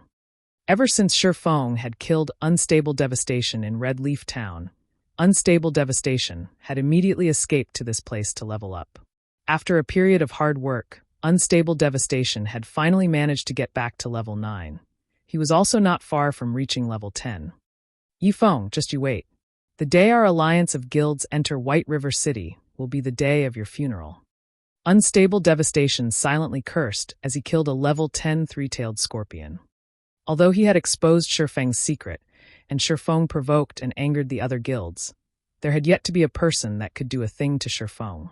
Moreover, not only was Shifeng living comfortably, he was even earning a large sum of money right now. This envious situation of Shifeng's had driven Unstable Devastation to near insanity, and he silently questioned why he couldn't enjoy such fortune. Martial Union was originally a guild that had migrated to God's domain from another virtual reality game, so they did not possess the investment of any large corporation. There were only a few wealthy young masters spending money to support the guild. While Martial Union still played that other virtual reality game, these wealthy young masters were considered rich tycoons. They could casually spend up to several 100,000 credits, allowing the Martial Union of those days to take the gaming world by storm easily. Such a situation had allowed these wealthy young masters great pleasure. Hence they went on to establish Martial Union in God's domain. They wanted to continue taking the world by storm. As Unstable Devastation was one of the upper echelons of Martial Union, his monthly salary was over 10,000 credits. It was a relatively high salary even within the big city. He was even extremely elated about this matter, often bragging in front of his friends about how he was a God-ranked player. When he treated his friends to a normal restaurant, he would always foot the bill with a casual wave of his hand, appearing domineering and earning the envy of others. However, after Unstable Devastation witnessed the sales of the White River City guidebook, his mind turned into a complete mess. With a rough calculation, Unstable Devastation guessed that Shifeng's earnings in a single day had exceeded 10 million credits. Considering the follow-up earnings, Shifeng's assets might have surpassed even that of the wealthy young masters in Martial Union. If Shifeng took a step further and sold his leveling strategy at a low price, he might truly be able to live his remaining years without worry. Wealth and beauties would be within Shifeng's grasp. His life might become even more comfortable than those young masters. Thinking up to this point, bitterness and envy filled Unstable Devastation's heart. However, the only fortunate thing was that Shifeng had not offered the leveling strategy at a low price. As long as he could snatch it, becoming the first one to sell it on the official forums, he wouldn't need to remain a professional player any longer. He could immediately live a rich life in the real world. Boss Unstable, I discovered a location with an extraordinarily high amount of monsters. The respawn rate is also quite fast. Our leveling efficiency could probably rise by 60% or more there, an assassin said in the team chat. Report the location. We'll head there right away. Unstable Devastation grew excited upon hearing this. Right now, there were simply too many players in the White Sand Ruins, while the number of monsters was far from enough for them to grind. If there were such a valuable location available, they might make it to White River City today. These are the coordinates. That assassin immediately transmitted the coordinates into the team chat. Good. We'll head over there after we get rid of these monsters. Unstable Devastation laughed. His luck had finally arrived. In a moment, Unstable Devastation led his team of elite players to that location. Just like that assassin had reported, this place was extremely secluded. There were plenty of monsters here as well. There were almost more than 50 three-tailed scorpions respawning every interval. To a large elite team like theirs with over 100 players, this place was certainly a worthwhile grinding spot. The only problem was that there were already quite a few players grinding here as well. Boss Unstable, what are we going to do? A shield warrior looked towards the 60 to 70 players grinding ahead, his eyebrows scrunching as he spoke. Duh! Can't you see that they're all independent players? Unstable Devastation said disdainfully, they're merely temporary parties grinding here. How can we let them occupy such a good location? Go, get rid of them. From now on, this place will be Martial Union's grinding spot. Indeed, just as Unstable Devastation said, the players here were all independent players that did not belong to any guilds. They had simply teamed up temporarily to grind. If a normal guild were to see this many players, they would not dare attempt to steal this territory. However, it was a different story for Unstable Devastation and the bunch from Martial Union. Unstable Devastation's team consisted of the elite players of 5 different towns, and even the elite team Stabbing Heart led could not outnumber them. Clear out the place. All those not from Martial Union leave. Otherwise, deal with the consequences at your own risk.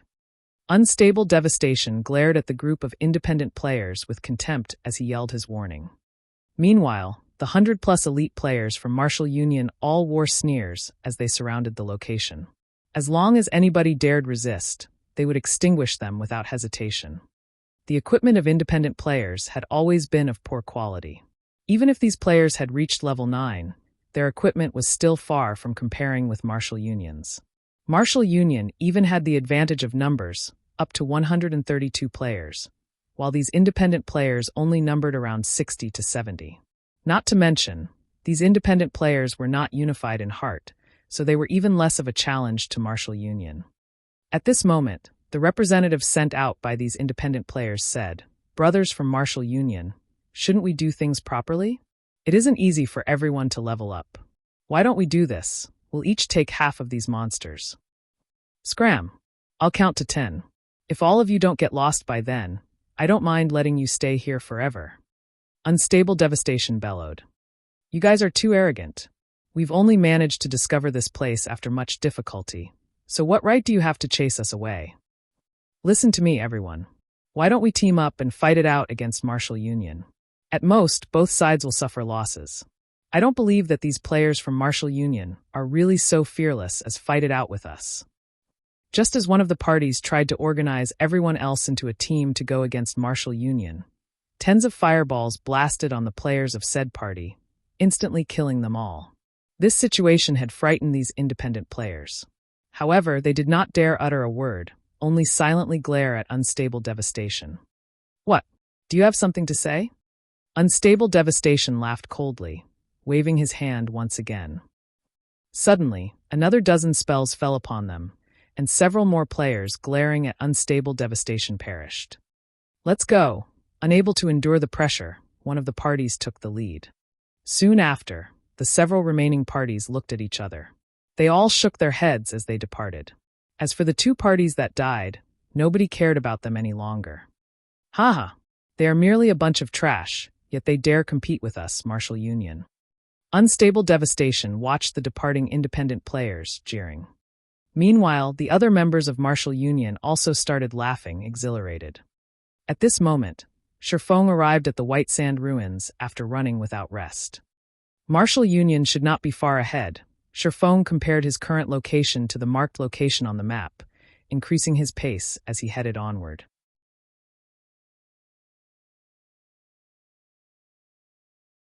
Chapter 193, Holy Grail Knights. When Sherfong arrived at the location Stabbing Heart had provided, he couldn't even find a shadow of Martial Union. Where are they? Sherfong surveyed his surroundings. Aside from a dozen or so three-tailed scorpions, not a single player occupied this flat, sandy area. Was there an error in the information Stabbing Heart gave me? Sherfong thought the possibility of such an error was low. After all, the Assassin's Alliance was a top-tier, second-rate guild. There shouldn't be any significant errors in their information gathering. Moreover, Stabbing Heart had been so confident in providing the information, so he must have had a basis for his confidence. Forget it. I didn't have much hope of finding them immediately in any case. Since Sherfone was not in a hurry, he started searching around the surrounding area. If Marshal Union had already entered White River City, Stabbing Heart would have notified him at the first notice. However, there was not a huge possibility for Marshal Union to enter White River City right now, as even Stabbing Heart's team had yet to enter the city. Time passed, little by little. More and more players reached level 10, each of them entering White River City, one after another. Right now, the majority of the players who entered White River City were the elites and upper echelons of guilds. There was only a small amount of teams consisting of independent players. Most of these independent players had purchased the White River City guidebook, and they all admired its creator. Leader, this Yifeng is truly amazing. The information he wrote in this guidebook is so detailed. Fortunately, we bought the luxury version. The introductions in the simplified version were overly brief, and it only helps one get a general understanding of White River City. Meanwhile, the luxury version mentioned plenty of locations with good quests meant for specific classes. Thanks to it, I've accepted plenty of valuable quests. I know, right? It is all thanks to Team Leader's wisdom for buying the luxury version. If I didn't know that Yifeng had personally penned this guidebook, I would even think that the game officials had published it. I really wonder what Yifeng's previous profession was to possess such powerful observation skills. That Yifeng indeed has some skills. Originally, I had simply intended to purchase the guidebook as a reference. I never thought that the information was all true. I was shocked after we arrived at White River City. It was worth the 20,000 credits. If it were up to me, I wouldn't willingly sell this information even for 50,000 credits. Not only does the information require time to arrange, but this is also first-hand information. I can't imagine why Yifeng would willingly sell all of this for only 20,000 credits. In front of the teleportation hall of White River City, a non-guild team consisting of 10+ elite players happily chatted while waiting for their other companions. An independent team? At this moment, Gentle Snow emerged from a teleportation gate, spotting this merry team of players. She felt slightly surprised by the sight. At this time, aside from those elite teams of large guilds, there was even an independent team who had reached White River City. This was an extremely rare sight, and it illustrated this team's strength. I know who they are. 5 years ago, these players were very famous in a relatively sizable virtual reality game. They were known as the Holy Grail Knights at that time. Although they aren't a guild, and their numbers never exceeded 100 players, every member of their team was extremely skilled. Their battle prowess was extremely frightening. Their leader, War Wolf, even had the reputation as the strongest warrior in the game. During those days, not a single guild in the game that dared provoke them. However, for reasons unknown, their team disbanded, and plenty of their members stopped playing the game.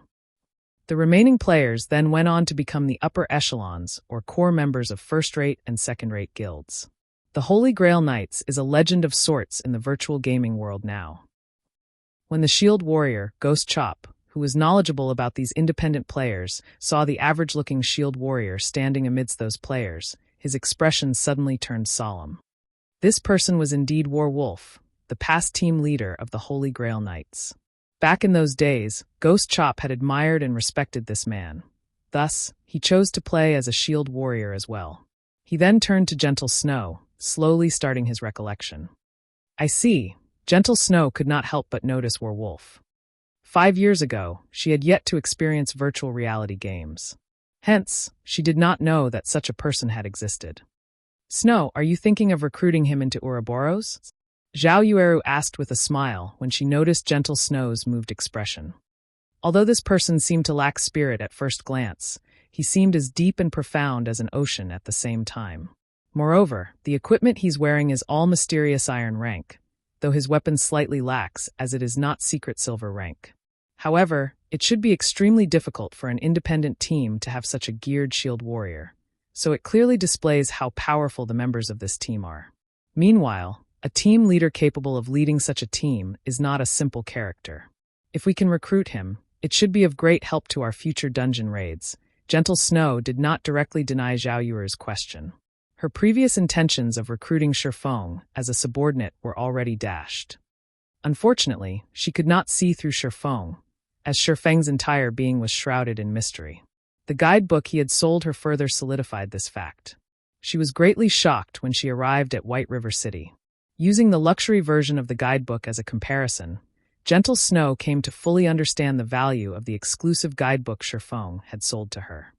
If the other first-rate guilds discovered this guidebook, they might even start an all-out war with Ouroboros to snatch it away. Gentle Snow had estimated the true value of this guidebook to be 5 million credits or more. After all, within the super-luxury guidebook, there was information pertaining to the problems one would usually face when developing a guild. The guidebook also touched on the topic of how to develop and strengthen a guild. Moreover, it mentioned the daily quests available that could raise a person's reputation in White River City. Such information could allow them to surpass the other guilds greatly, and that was not something that could be purchased with a measly 5 million credits. Even now, Gentle Snow did not dare reveal this information to any other person. She did not wish to bring a calamity upon herself. Due to this reason, Gentle Snow had become fully aware of just how much of a danger Shifeng was. If she was already in so much danger just by becoming friends with him, what kind of consequences would she have to face if she accepted him as her subordinate? Gentle Snow no longer dared dwell on the consequences. Shifeng's provocation of tens of guilds presented a prime example. Fortunately, they were all unrated guilds, as the leveling secret did not hold much attraction to the true major guilds. After all, the upper echelons of these guilds knew many secrets, and they had a great understanding of God's domain. These guilds were much stronger than those half-assed, unrated guilds. There were no bugs in God's domain. Even if there were one, the system would discover and correct it immediately. If there truly were a leveling secret, the only possibility was killing monsters of a higher level or carrying out high-level quests to obtain massive amounts of EXP. Only experts or players with exceptional equipment could achieve the former. As for the latter, it was clearly an unrepeatable situation because such high-level quests would have great limitations and rarity. Not everybody could receive such quests. They might even be rare or unique quests. Thus, all of the rated guilds did not have a particular interest in this secret that was not really a secret. On the contrary, they were much more interested in the White River City guidebook. However, since Shifeng had wisely offered the information for sale, these rated guilds would naturally not look for trouble with Shifeng. They also did not have so much time on their hands, unlike those half-assed guilds. Shifeng belonged to a category of people so intimidating that they possessed few friends. To put it another way, without sufficient strength, friendship with Shifeng was an extremely dangerous endeavor. As for the war wolf before her, there was not much danger in building a friendship with such a person. Moreover, with such great strength, it would be an utter loss not to recruit him. Go. Let's go and strike up a conversation with them. Then, seeing that all the members of her team were already present, she opened her mouth and spoke.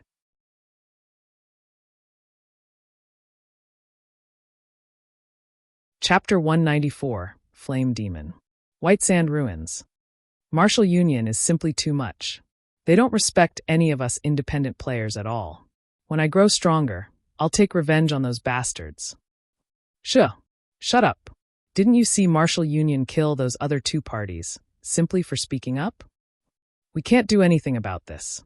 We aren't as powerful as they are, so we can only give way and take a step back. If I was a member of a third-rate guild, I don't believe that Martial Union would dare kick us around like they just did. Leader, why don't we just join a large guild? With our current technique standards, we should be able to join a large guild. A guild, is it? Indeed, we should consider it. However, let's talk about this after we enter White River City. The Assassin's Alliance is currently the strongest guild in Red Leaf Town, but when we get to White River City, the Assassin's Alliance would only rank above average at best. There are still a bunch of first-rate guilds we can choose from. One of the six-man party's Martial Union had chased away started a discussion as they searched for a new grinding location. They had experienced firsthand the strength and usefulness of a guild.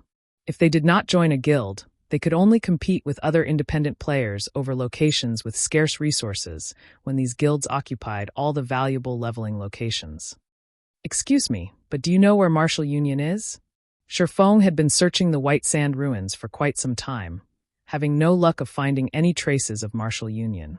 At this moment, however, he had overheard these passing players discussing martial union, so he asked them. "Yeah, we know it. What business do you have with them? Don't tell me, you're not trying to join martial union, are you?"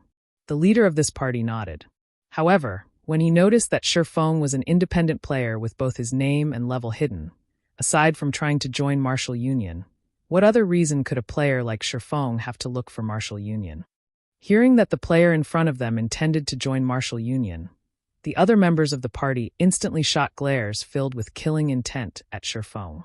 The rage they had from martial union's oppression had yet to subside. If it were not for martial union having the advantage of numbers, they would have long since started a fight with martial union. From the conversation Shifeng had eavesdropped on before, he knew that martial union had bullied these players. Hence, their hatred towards martial union should be intense. In addition to their party leader's words about Shifeng wanting to join martial union, the other party members' moods would naturally sour. If he dared claim that he intended to join martial union, these players might charge at him without hesitation. "I'm not trying to join martial union. I'm looking for martial union because I have some business with them. I wonder if you can tell me their current whereabouts? Here's an inquiry fee of 1 silver coin." Shifeng smiled, taking out a silver coin. To average players, their daily income would, at most, range around several tens of copper coins. Even if these veteran players banded together to form a party, their total earnings would be around 1 to 2 silver coins. Hence, an inquiry fee of 1 silver coin was not a small amount to them. What a rich fellow. The party leader's eyes shone when he saw Shifeng offer a silver coin as an inquiry fee. He then spoke in the party chat. "Brothers, this is a fat sheep. If we harvest him and earn some money, we might be able to cover the repair fees for all our weapons and equipment. Do we kill him or not?" "Kill him? Why shouldn't we kill him? This bastard is obviously related to martial union. As long as it's someone related, we can't let them off. We'll follow leader's decision." The other party members all voiced their support. It seems that this fellow has a deep connection with martial union. Martial union had badly tormented us few brothers, and rage still fills our bellies. Since you have some connections with martial union, and you are so rich, shouldn't you pay us some compensation in place of martial union? We don't want a lot, just leave behind 20 silver coins and all of your equipment. Then I'll tell you martial union's location. How about it? The Guardian Knight party leader said with a cold laugh. With that said, the other party members also started moving forward, their faces carrying cold smiles as they closed in on Shifeng. "I said I don't have any connections with martial union. I'm only looking for them for some business. Whatever has happened between you and martial union has nothing to do with me. If you guys aren't going to tell me where they are, so be it. Please move aside," Shifeng said. "This I understand. However, it is still your fault for mentioning martial union to us. If you don't agree to our demands, we can only use you to relieve some stress. Although we don't know your level, it should still be around level 8 or level 9. If you lose a level right now, you will probably lose 1 to 2 days' worth of effort. You should think through your options," the party leader jeered, his hands retrieving the gladius and shield from his back. Shifeng couldn't help but laugh when he heard these words. Pitiful people were bound to have a hateful side to them. Although these players endured martial union's bullying and oppression, when the tables turned, didn't they act just as martial union had? "Little fool, what are you laughing at? I'll smash your face into a pulp if you keep laughing," an assassin bellowed. "Didn't you guys want money? I'll pay the fare for your trip down to hell." Shifeng unsheathed the abyssal blade as he said so. Immediately, clear blue flames covered the body of the abyssal blade. Shifeng had no room for pity for players like these. Shifeng brandished his 2 swords, and instantly countless sword images filled the sky, surrounding these players. Although these independent players had good techniques, and were also relatively powerful in terms of strength, they were simply too weak compared to Shifeng. Before any of them could react, the sword images made pincushions of their bodies. Aside from the Guardian Knight party leader, the remaining 5 party members died within an instant. Moreover, the ice blue devil flame destroyed all of their equipment. Even though these players had relatively high levels, the equipment they wore was of very poor quality. They only had 6 or 7 pieces of bronze equipment each, and none had even a single piece of mysterious iron equipment. Under the ice blue devil flame's might, none of their equipment could survive even one hit, and it all immediately became nothing more than scrap. So, are you willing to tell me Martial Union's whereabouts now? Shifeng looked towards the party leader, smiling calmly as he spoke. That party leader was dumbfounded. The person before him could actually produce fire all over his body, and his attacks were so fast that none of them could even react. At this moment, the party leader only had one thought about his situation. He had met a demon. Moreover, it was a fire demon capable of controlling flames. I'll speak. Martial Union is at a nearby sunken land to the southwest. There are also plenty of cavities around the area. Very good. You may go now. Shifeng immediately extinguished this party leader's life. He then advanced towards Martial Union's location. By the time these independent players revived back at Red Leaf Town, they immediately filled the skies with their screams of anguish. Not only did they lose a level from dying, but all their equipment had also been destroyed. Not to mention leveling up, they could not even go out into the fields to kill monsters now. Suddenly, a rumor about a flame demon in the White Sand Ruins spread. The rumor stated that the flame demon wore a black hooded cloak, and he revealed no personal information. The demon also had two sharp swords hanging from his waist. One was black and the other white. The rumor also mentioned that if players did not quickly answer this flame demon's question, they would die and lose all their equipment. One wouldn't even have the chance to shed tears of regret when that time came. However, Shifeng, the origin of this rumor, was not aware of any of this. "I've finally found you, Unstable Devastation." At this moment, Shifeng stood atop a tall slope, looking down at the 100-plus players currently butchering several dozen three-tailed scorpions. These players were all level 9, and they were not far from reaching level 10. On the other hand, Unstable Devastation, who currently commanded from the rear of the team, had already reached level 10. The reason why he had reached level 10 with such speed was that he was not in a party with these elite players. Meanwhile, Unstable Devastation killed the monsters that had their HP lowered to a critical point. Due to the rules of God's domain, Unstable Devastation would receive 60% of the total EXP from the kill. Thus, he reached level 10 ahead of the other elite players.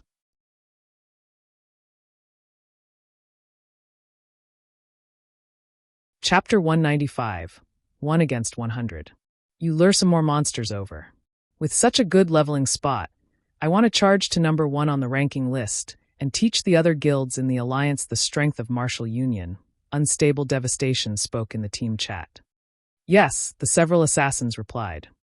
Right now, Fire Dance still occupied the first place on the ranking list. However, the second place had already changed. However, it wasn't because Fire Dance and the others' leveling speed was slower than the other players. They were simply busy doing quests. These quests were all rare reputation quests, and they could obtain relatively large amounts of White River City reputation by completing them. In God's domain, if players wished to have an official class when they reached level 20, they could only apply at the class association in the various large cities. However, players required a certain amount of reputation before doing so. Hence, the first task Shifeng wanted Blackie and the others to accomplish after they entered White River City was to do these rare quests and quickly raise their reputation. By the time they reached level 20, they would be able to change into their basic classes immediately. If they discovered this fact only after they reached level 20, they would have to waste a lot of time earning sufficient reputation, which in turn would delay their progress. Just as Unstable Devastation excitedly hunted three-tailed scorpions, Shifeng had also arrived at Martial Union's healer's position using the Ring of Nothingness.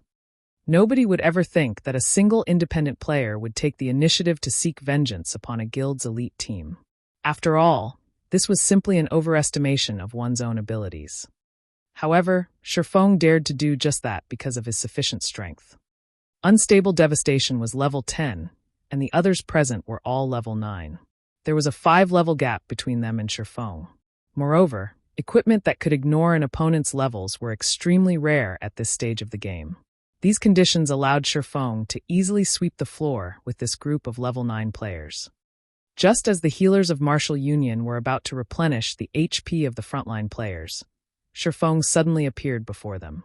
Shifeng cast Thundering Flash, the skill instantly devouring the group of panicked healers.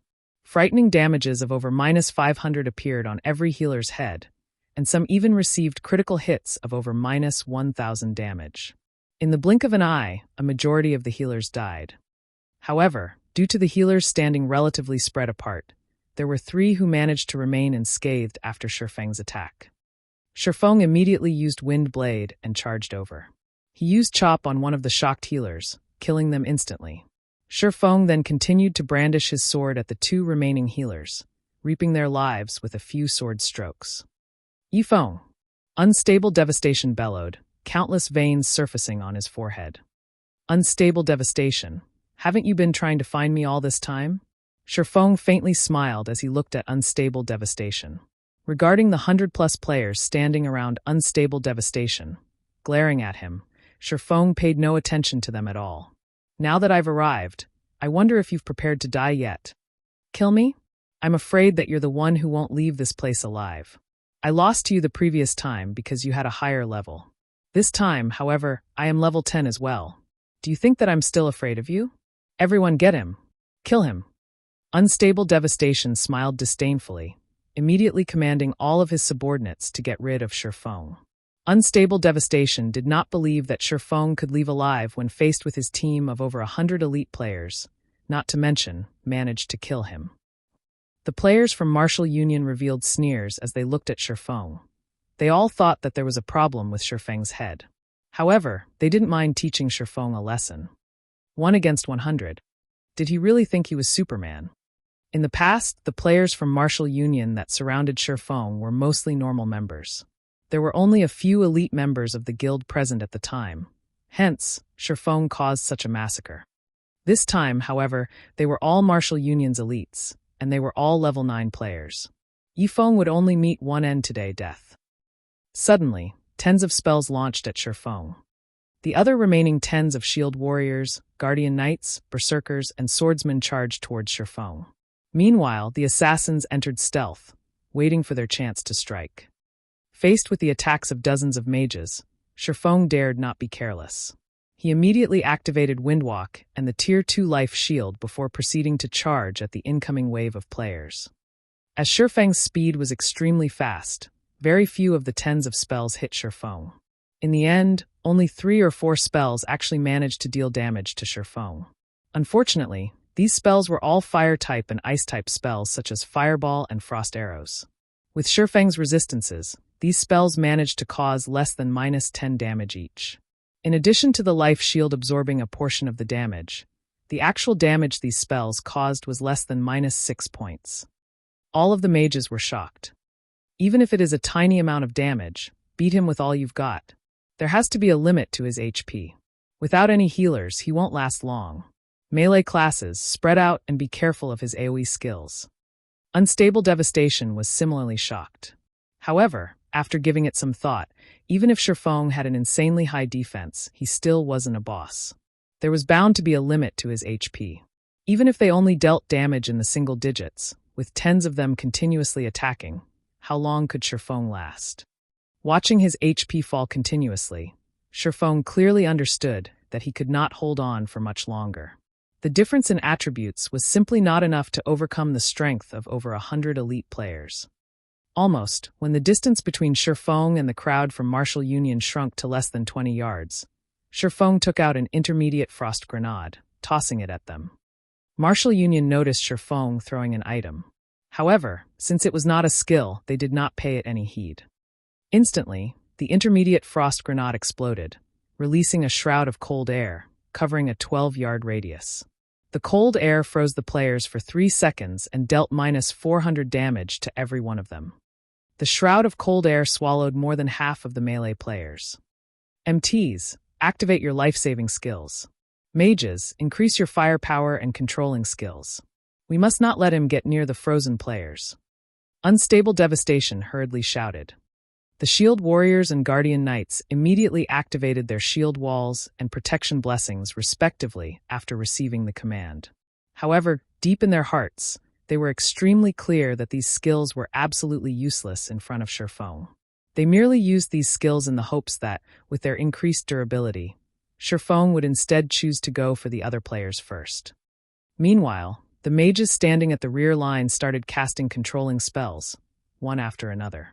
They used spells such as ice walls and ice spheres to prevent Shifeng from closing in on the frozen players. Shifeng simply smiled. Using silent steps, he instantly arrived behind these mages.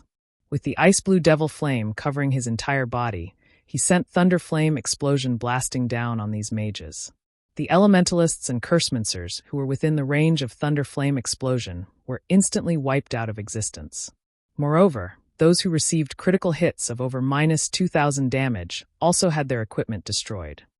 A few elementalists with quick reactions had immediately activated Frozen Circle, coupled with a blink.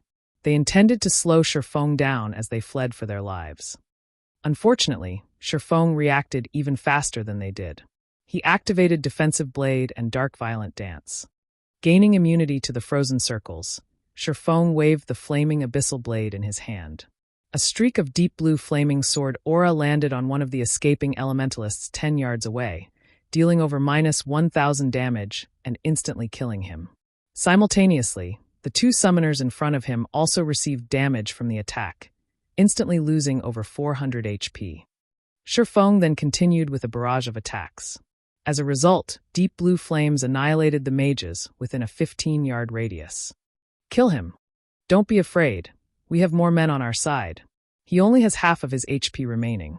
Although Shifeng only had half of his HP remaining right now, Unstable Devastation had lost much of his confidence. Even so, he did not stop sending out streak after streak of frost arrows and fatal shots. However, Shifeng had dodged every one of them. In addition to the sudden appearance of Shifeng's flame transformation and terrifying AoE damage, Unstable Devastation already had the notion of escaping for his life. However, he needed to observe the situation further before he made his decision. Half HP, is it? Shifeng calmly smiled. He then proceeded to take out his next trump card from his bag. Intermediate Recovery Potion. Instantly recovers 800 HP after use. Cooldown 1 minute. In White River City, players were only allowed to purchase 5 Intermediate Recovery Potions each day, and each bottle cost 3 silver coins. It was an item meant for a crucial time. Shifeng downed the bottle, his HP instantly recovering to full. At this sight, Martial Union's players were instantly afraid. They had sacrificed dozens of players to take away close to half of Shifeng's HP. Yet, Shifeng's HP was full once again. Moreover, the scorching flame that surrounded his body greatly increased his battle prowess.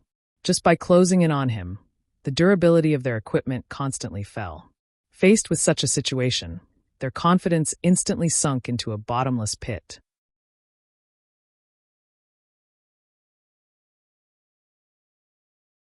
Chapter 196, Devastating Strike. The elites of Martial Union, who had originally looked down on Shifeng, had started to panic now. What did a full HP Shifeng mean? Martial Union's elites already had the experience deeply ingrained into their bodies, so they understood what it meant. Compared to only losing a level after dying, their current situation was far graver. As they had spent all this time grinding monsters, their equipment and weapons durability was almost depleted. If they received an attack from Shifeng right now, that little durability would decrease even further, and their equipment and weapons might even be destroyed.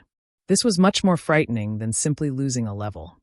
If they lost a level, they could recover it through grinding. However, it would be a different story if they lost the equipment and weapons they currently relied on. They had only managed to collect all these items after much difficulty, and compared to regaining a single level, it would be much more troublesome to recover these items. There was even the possibility that they could not recover these items at all. Yifeng, don't go overboard. It won't be beneficial to either of us if you continue your actions. It is not too late for you to leave this place right now. In the future, we will mind our own business, and we will each walk our separate paths. Although Unstable Devastation felt dissatisfied, Shifeng's strength was simply too frightening. He could only grit his teeth and take a step back in this matter. If he lost everything he had right now, his dreams of rising in Martial Union would also vanish. Overboard? These are your last words? Shifeng laughed at the absurdity. He truly could not understand Unstable Devastation's thought process. Did he think that, after slapping someone across the face, everything could be settled just with a simple apology? Hearing Shifeng's contempt Unstable Devastation felt humiliation for the first time. He had already taken a step back, yet Shifeng reacted so aggressively. However, he could do nothing to Shifeng right now, so he could only watch as his subordinates were butchered, one after another. This sort of helplessness had driven him close to insanity. Unstable Devastation never thought that such a day would befall him. In the beginning, he had a 100% certainty of crushing Shifeng. Now, however, due to a mystical exploding object and an intermediate recovery potion, that confidence shattered. Even if they managed to kill Shifeng today, the elites of Martial Union would receive insufferable losses. Yifeng, you have forced my hand. Let's see which one of us will die first, then. Everyone attack him together. He already has a super red name. As long as we can kill him, he will drop all of his equipment, and it will be enough to make up for all our losses. Don't be afraid.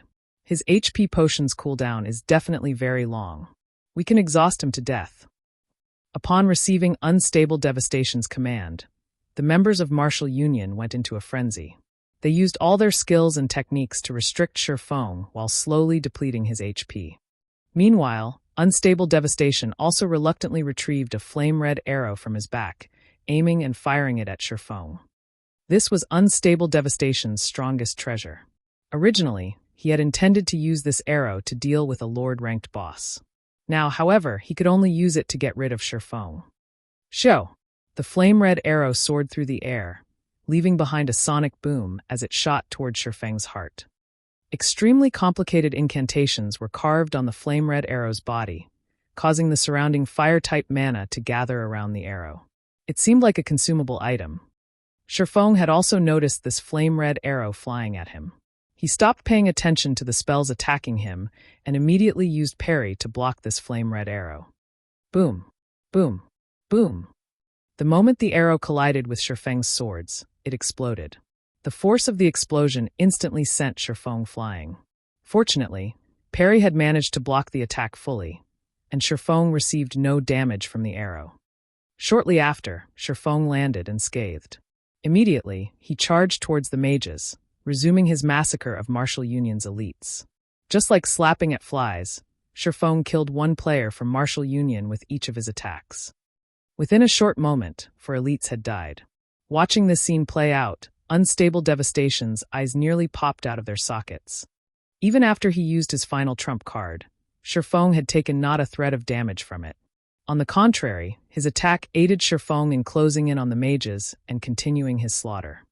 To begin with, Shifeng's movement speed was extremely quick. These mages had no chances of escaping him at all. Furthermore, due to the level suppression and Shifeng's magic resistance, these mages were rendered utterly helpless. They could only watch as they were slaughtered. Noticing that the frozen effect on the melee players was about to dissipate, the mages of Martial Union released a sigh of relief.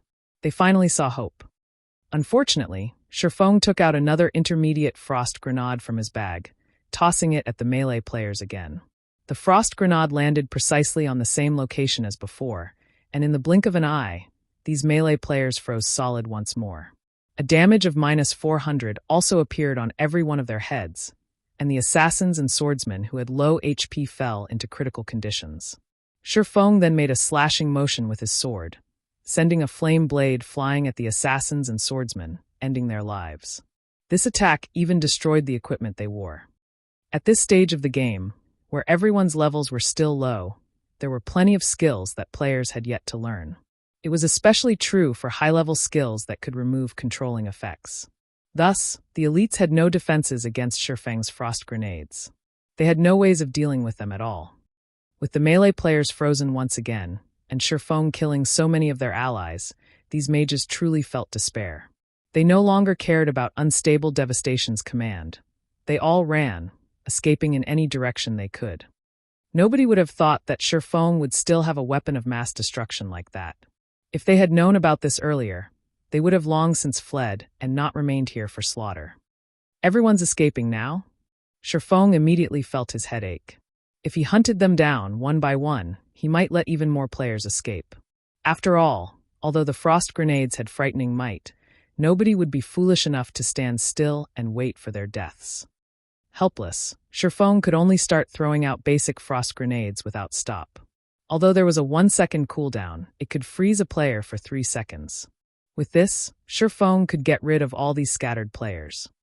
With basic frost grenades tossed out, one after another, the sandy grounds turned into a world of ice, while all of the members of Martial Union turned into ice sculptures. Shifeng then used the blazingly hot abyssal blade to end each of their lives. Watching as his teammates died and their equipment destroyed, the remaining players trembled in fear as they were driven to insanity. Some of the players who could not endure the sight even tried to log off from the game immediately. However, players were not allowed to log off during combat, so they could only helplessly wait as Shifeng walked, step by step, closing in on them. Very quickly, Shifeng had reaped the lives of 100+ elite members of Martial Union, and only Unstable Devastation remained alive now. Unstable Devastation quietly stood still, his mind in a daze. He had even forgotten to resist. Over 100 elite players had died, and all of their equipment was destroyed. These were all of his assets, and right now, it was impossible for him to climb back up in Martial Union even if he wanted to. He no longer had any means to compete with his rivals in the guild. At this moment, Unstable Devastation only had regret filling his heart. All of this had stemmed from his own arrogance. If he had known that Shifeng was so frightening from the very beginning, he wouldn't have dared to become enemies with Shifeng, even if he were beaten to death. Even if he had to become enemies with Shifeng, at the very least, he would have waited until all members of Martial Union had entered White River City. However, it was too late now. Soon after, Shifeng killed Unstable Devastation with 2 sword slashes as well. I'm finally done cleaning up. It should also be about time to bring Blackie and the others down to a dungeon for some equipment upgrades. Shifeng took a look at his surroundings. After confirming that there weren't any members from Martial Union remaining, he used the demon mask to wipe clean his name. He then took out a return scroll, chanting the incantation and returning to White River City. After killing Unstable Devastation and the elite players under him, even if Unstable Devastation wanted to do anything to Shifeng in the future, he would need to wait until these elite members recovered before he could. However, there was no need to concern himself over a matter that couldn't happen for quite a while. Shortly after Shifeng wiped out Unstable Devastation's entire elite team, a large commotion occurred among the alliance of guilds that wished to carry out a crusade against Shifeng. This commotion was a result of Unstable Devastation suddenly declaring his retirement from this small alliance. Unstable Devastation's actions had confused these other guilds. He also refused to speak of anything in the alliance's chat before leaving it. After witnessing Shifeng's fearsomeness, Unstable Devastation didn't dare battle Shifeng any longer. Since Shifeng could kill him at the White Sand Ruins, then he could similarly kill him again and again out in the field. The same went for his team. Unstable Devastation no longer dared think of this matter. He still wished to make a living through God's domain. He was truly afraid of Shifeng now. Hence, Unstable Devastation also expressed his apologies on the official forums. In the future, he swore to no longer participate in any matters relating to Shifeng. As long as he met Shifeng, he would make a circle and do his best to avoid Shifeng. Immediately, Unstable Devastation's actions had sent shockwaves through the White River City region.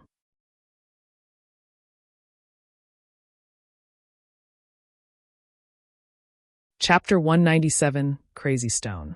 Although Unstable Devastation was not considerably well known, he was still one of the upper echelons of Martial Union. He was also archenemies with Shifeng, and he had recently revealed one of Shifeng's big secrets. So, there were quite a number of people who knew about him. Nobody would have thought that Unstable Devastation would publicly apologize to Shifeng. Many people were stunned when they read Unstable Devastation's message. Martial Union was obviously a large guild, yet they had actually submitted to a lone independent player. Although such incidents had occurred before in past virtual reality games, the total occurrences could definitely be counted on one hand. Above all, God's Domain was a game that had just recently released. At this stage of the game, the difference in strength between players would mainly display itself in terms of techniques, and this difference could easily be overcome using the advantage in numbers. Yet, Unstable Devastation had succumbed to Shifeng. It was simply unbelievable. Can someone tell me just what is going on here? Wah! Is this going to be the uprising of independent players? As expected of my idol, Yifeng. What's so great about guilds? Haven't they succumbed to strength all the same? Chaos ensued in the official forums of the White River City region.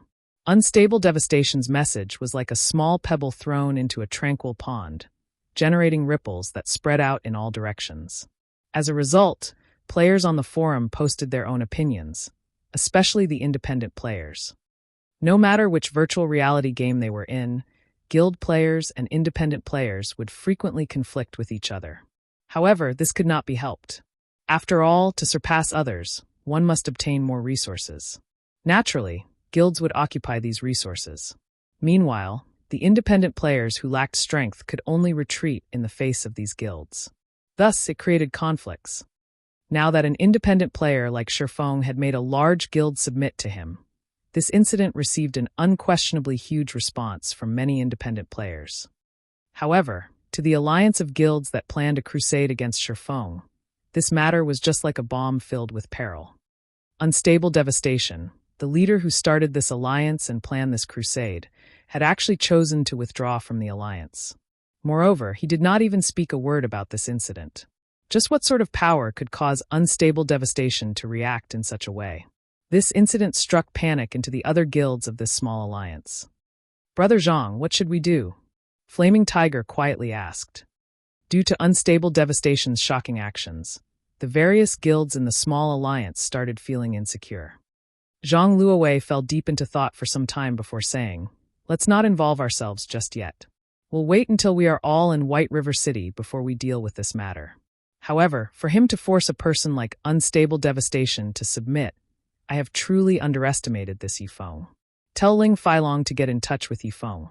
See if he can get Yifeng to join Shadow.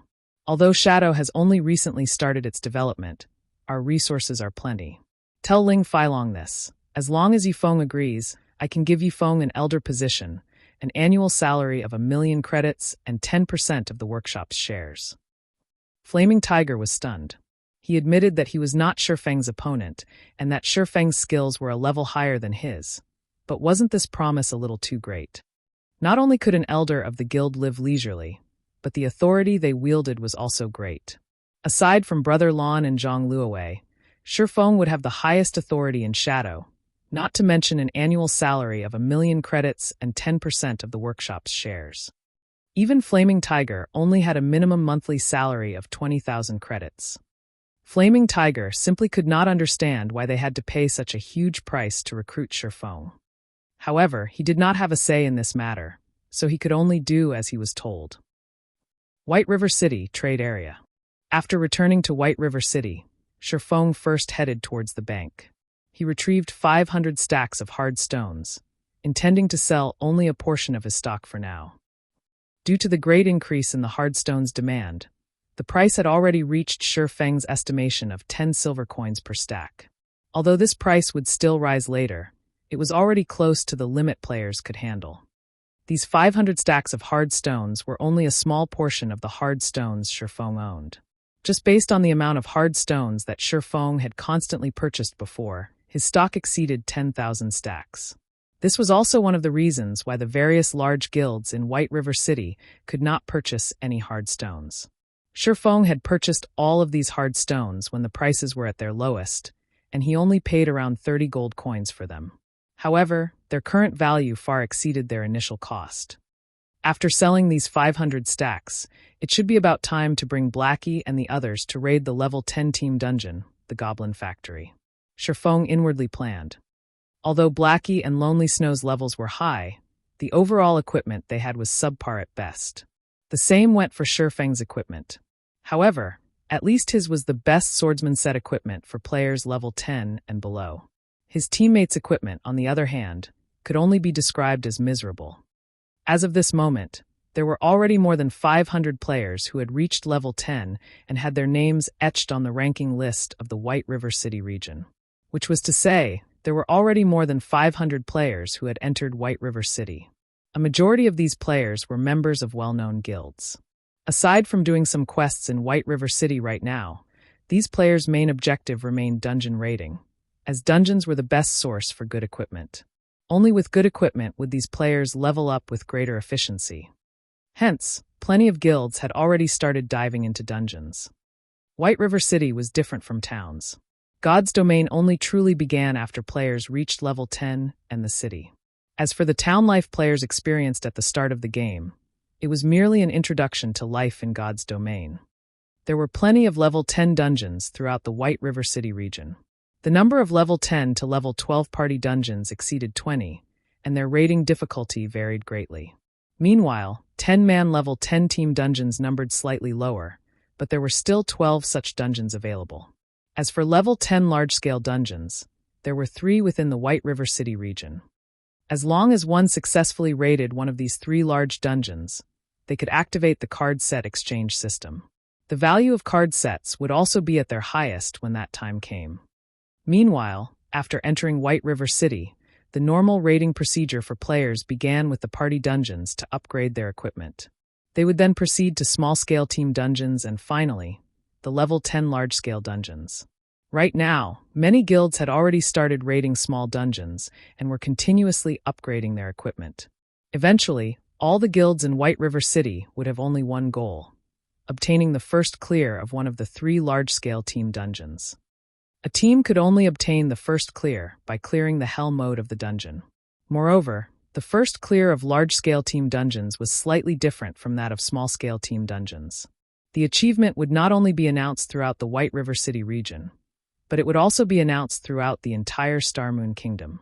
It was one of the best ways to increase one's fame throughout the Starmoon Kingdom, and it was also a display of a guild's strength. Hence, large-scale dungeons were considered the true battlegrounds for the various large guilds. Meanwhile, for these guilds who frequently battled inside dungeons, whetstones would become one of their strategic supplies.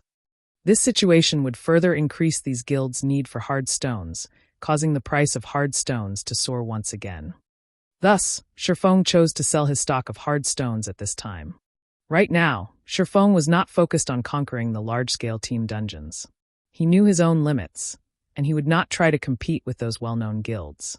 His goal right now was only to conquer the level 15 small-scale team dungeon, the Demon's Castle. However, regarding strength or numbers, his team was still far from capable of raiding the Demon's Castle.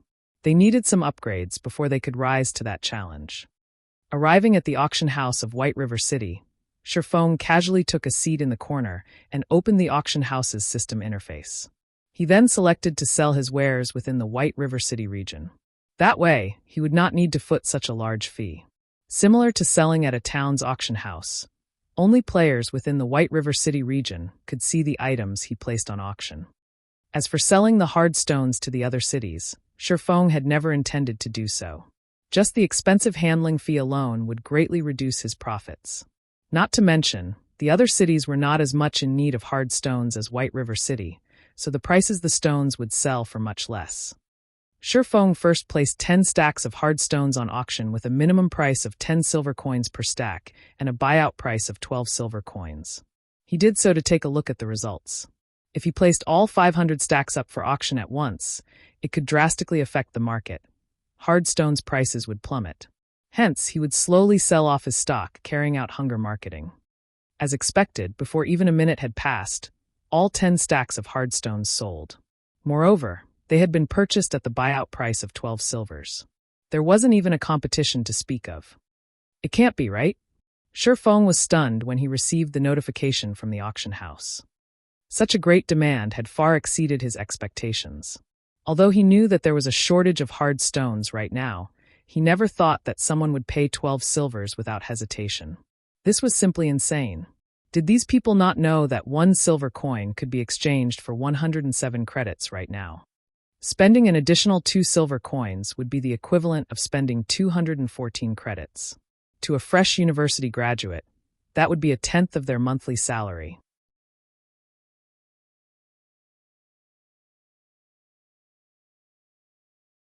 Chapter 198, Trial of God.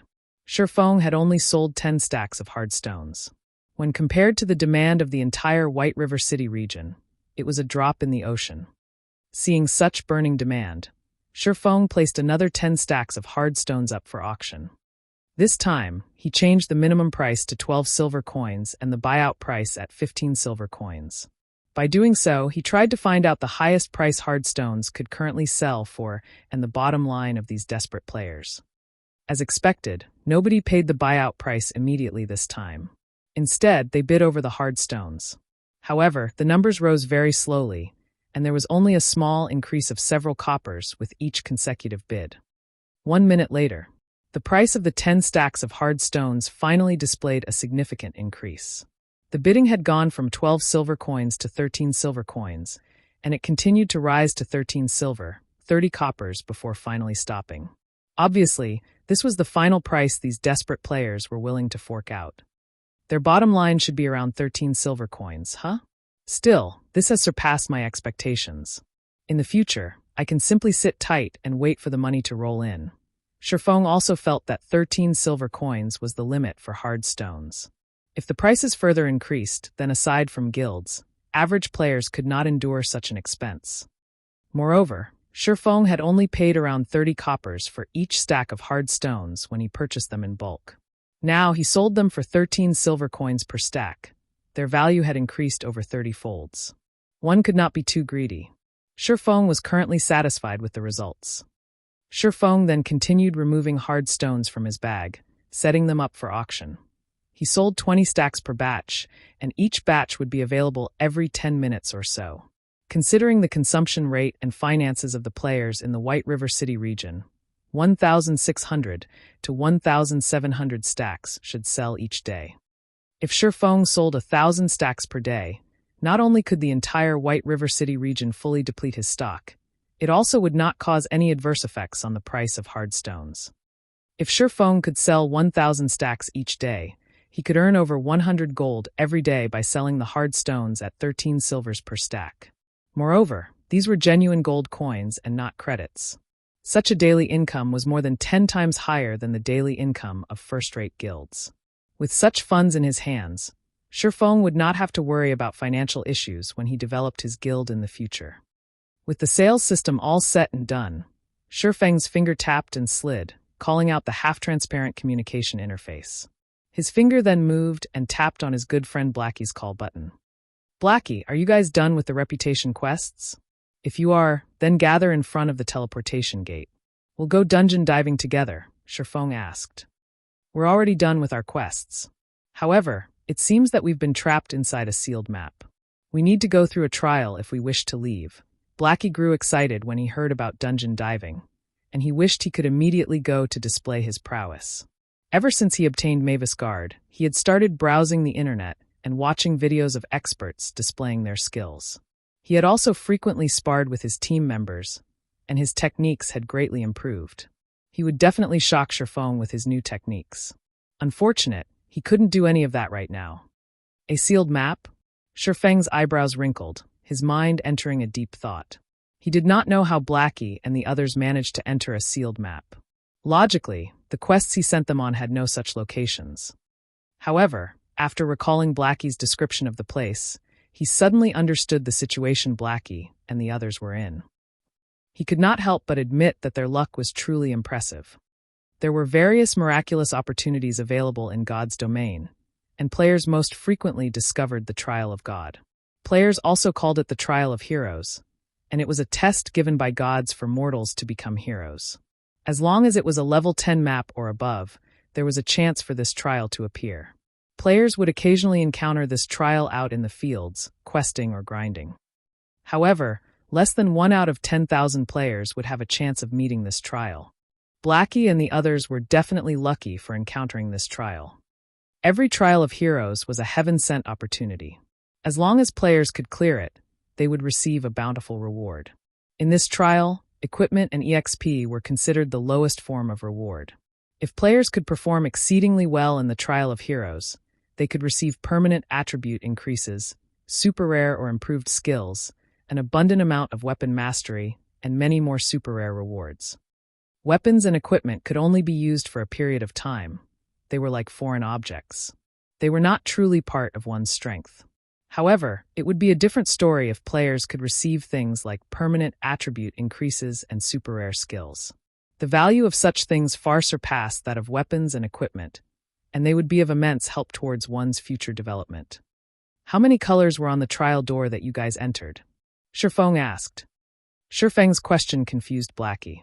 However, since Shifeng had asked, Blackie tried to recall the number of different colors on the large double doors they had entered. He then said unconfidently, I think there were 4 colors. 4. Are you guys trying to get yourselves killed? Shifeng immediately wanted to scold Blackie. The trial of God did not only possess rewards, but it would also mete out punishments. The punishments and rewards given were also equal. In God's domain, with opportunity came danger. There was no such thing as a free lunch in God's domain, and even if there were, it might very well poison you to death. The trial of heroes was normally categorized into 7 tiers. If there were only 1 color on the teleportation gate, then the trial would be Tier 1. It was also the easiest trial to clear. Along with the increase in number of colors, the difficulty would increase exponentially. If there were 4 colors on the door of trials, then it would be a Tier 4 trial. Its difficulty would be around 8 times or above that of a Tier 1 trial. If Blackie and the others could clear it, the minimum rewards they could obtain would be fine gold rank or above weapons and equipment. Normally, it would be a dark gold ranked item. If they could finish the trial with a sufficiently high completion rate, there was a possibility they could receive permanent attribute increases or have one of their skills upgraded to a stronger version. However, the punishment for a Tier 4 trial was no joking matter. If Blackie and the others failed to complete the trial, the lightest punishment they might receive was a massive loss in EXP. They could very well lose several levels. Blackie and the others might even lose a portion of their attributes or skill mastery permanently, possibly entering a weakened state for a long period of time. Such severe punishments were also one of the reasons why most players would avoid entering the door of trials after finding one. They would instead choose to sell the information to a large guild, making a huge profit. Brother Feng, are we in a very dangerous situation? Hearing Shifeng's panic, Blackie could not help but swallow nervously, his heartbeat increasing in pace. Meanwhile, Fire Dance and the others who stood beside Blackie also became extraordinarily serious after hearing Shifeng's words. They no longer dared belittle this trial. I can only give you guys advice. Act within your capabilities. Do not attempt meritorious deeds. Only try to leave in one piece. Don't forget to pass on my advice to everyone in the team. However, Blackie, since you have Mavis Guard, logically, you guys should have a very high possibility of clearing the trial. However, remember not to rush things.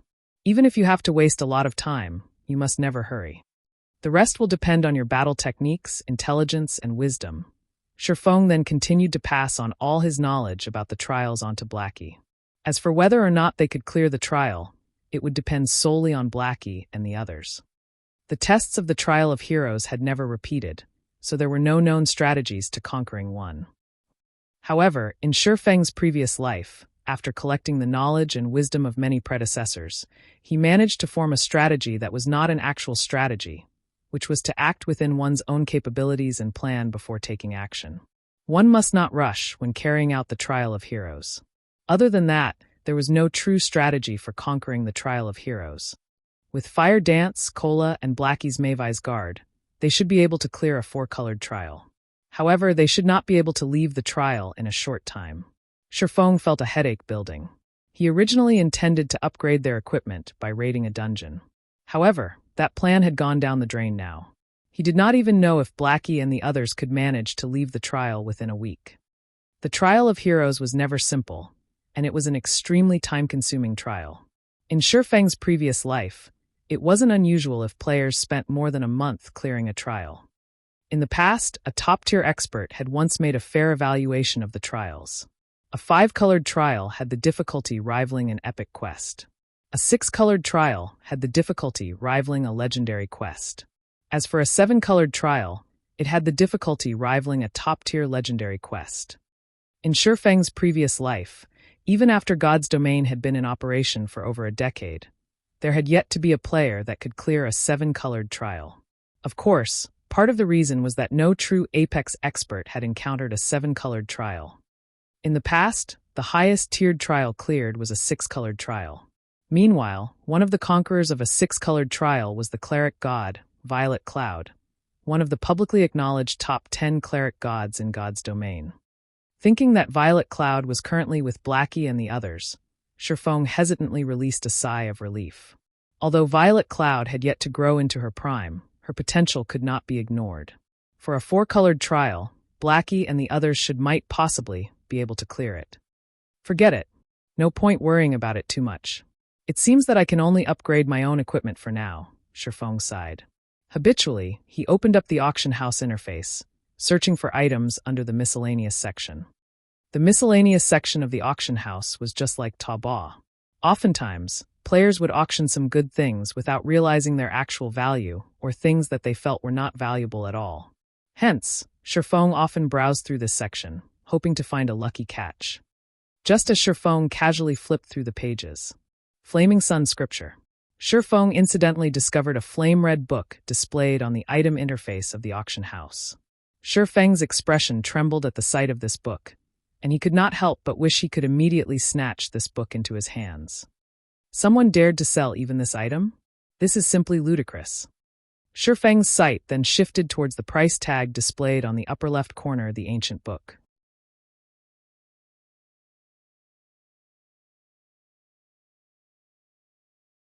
Chapter 199, Flaming Sun Scripture. Displayed on the half-transparent pale blue screen, the price of the Flaming Sun Scripture was similarly striking. Crap! This seller must have been dropped on his head as a child. Shifeng loudly cursed the moment he saw the price. In actuality, Shifeng wasn't the only person who loudly cursed when they saw the price for this Flaming Sun Scripture. Some players would even couple their curses with a few finger motions. 1,000 gold coins. This person was simply insane. Shifeng then took a look at the seller's name. Sinfully Handsome. Shifeng could only look at this person with respect when seeing this exotic name. Just how much of a narcissist was this person? Looking at this name, Shifeng could also vaguely guess the reason why the price of this Flaming Sun Scripture was so high. However, since he had seen the Flaming Sun Scripture, he could not easily give it up. Hence, he sent out a communication request to this person called Sinfully Handsome. However, Shifeng hid his name when he made the call, preventing this Sinfully Handsome from discovering his identity. After waiting for 10 seconds or so, Sinfully Handsome picked up the call. Who are you? What business do you have with me? You can't be asking me to power level you, right? If you're a pretty girl, this brother can carry you to victory with me. Narcissism filled Sinfully Handsome's voice when he spoke, and he gave others the hint of being a hooligan. Shifeng was instantly dumbfounded when he heard Sinfully Handsome's words. Girl, carry you to victory. Just who was this person? Even a person like this could obtain the Flaming Sun Scripture? Was this world already in such a mess? Hey, speak a few words, why don't you? Are you dead? Don't tell me you're a tranny, right? This brother doesn't have that kind of taste. Sinfully Handsome suddenly started panicking. Hello, I'm interested in buying the Flaming Sun Scripture that you've placed on the auction house. I wonder if you can sell it to me at a lower price? Shifeng asked. Oh, so you want to buy that item? Of course I can. Sinfully Handsome smiled in realization. I'll slightly reduce the price for you then. How does 900 gold sound? This is a very justifiable price. Shifeng faintly smiled at Sinfully Handsome's asking price. He then calmly stated his own price, 20 silver coins. Shifeng did not believe Sinfully Handsome knew the Flaming Sun Scripture's true value. Only fire-type humanoids level 10 or higher would drop the Flaming Sun Scripture. However, its drop rate was somewhat low, so its selling price was very high. The average person usually couldn't afford it. Even so, it was still not worth an insane 1,000 gold. With that kind of money, players could even purchase an epic ranked item. Why would they bother buying an item like the Flaming Sun Scripture if they had that kind of money? Hey, fellow brother, you're not being sincere here. You are the one who took the initiative to contact me, yet you're offering such a price? Do you know which guild I belong to? Sinfully Handsome beamed a smile, proudly saying, Have you heard of Dark Star before? It's an apex third-rate guild in White River City. With this name alone, shouldn't you at least offer 100 gold? Dark Star, it was indeed a powerful guild in White River City. However, what did that have to do with Shifeng? 1 gold coin. If you don't wish to sell, then forget it. Shifeng understood that Sinfully Handsome took him for a fool. However, he was also in quite a need for the Flaming Sun Scripture, so he decided to offer such a high price. Unfortunately, Sinfully Handsome misunderstood Shifeng's intentions. You have to think through this clearly. In the entire White River City, only I possess this Flaming Sun scripture. Seeing that you're an honest person, I'll make a large sacrifice and sell it to you for 10 gold with an additional 100,000 credits. If you still don't want it, I can only look for another buyer, Sinfully Handsome confidently said. Goodbye. Shifeng immediately disconnected the call.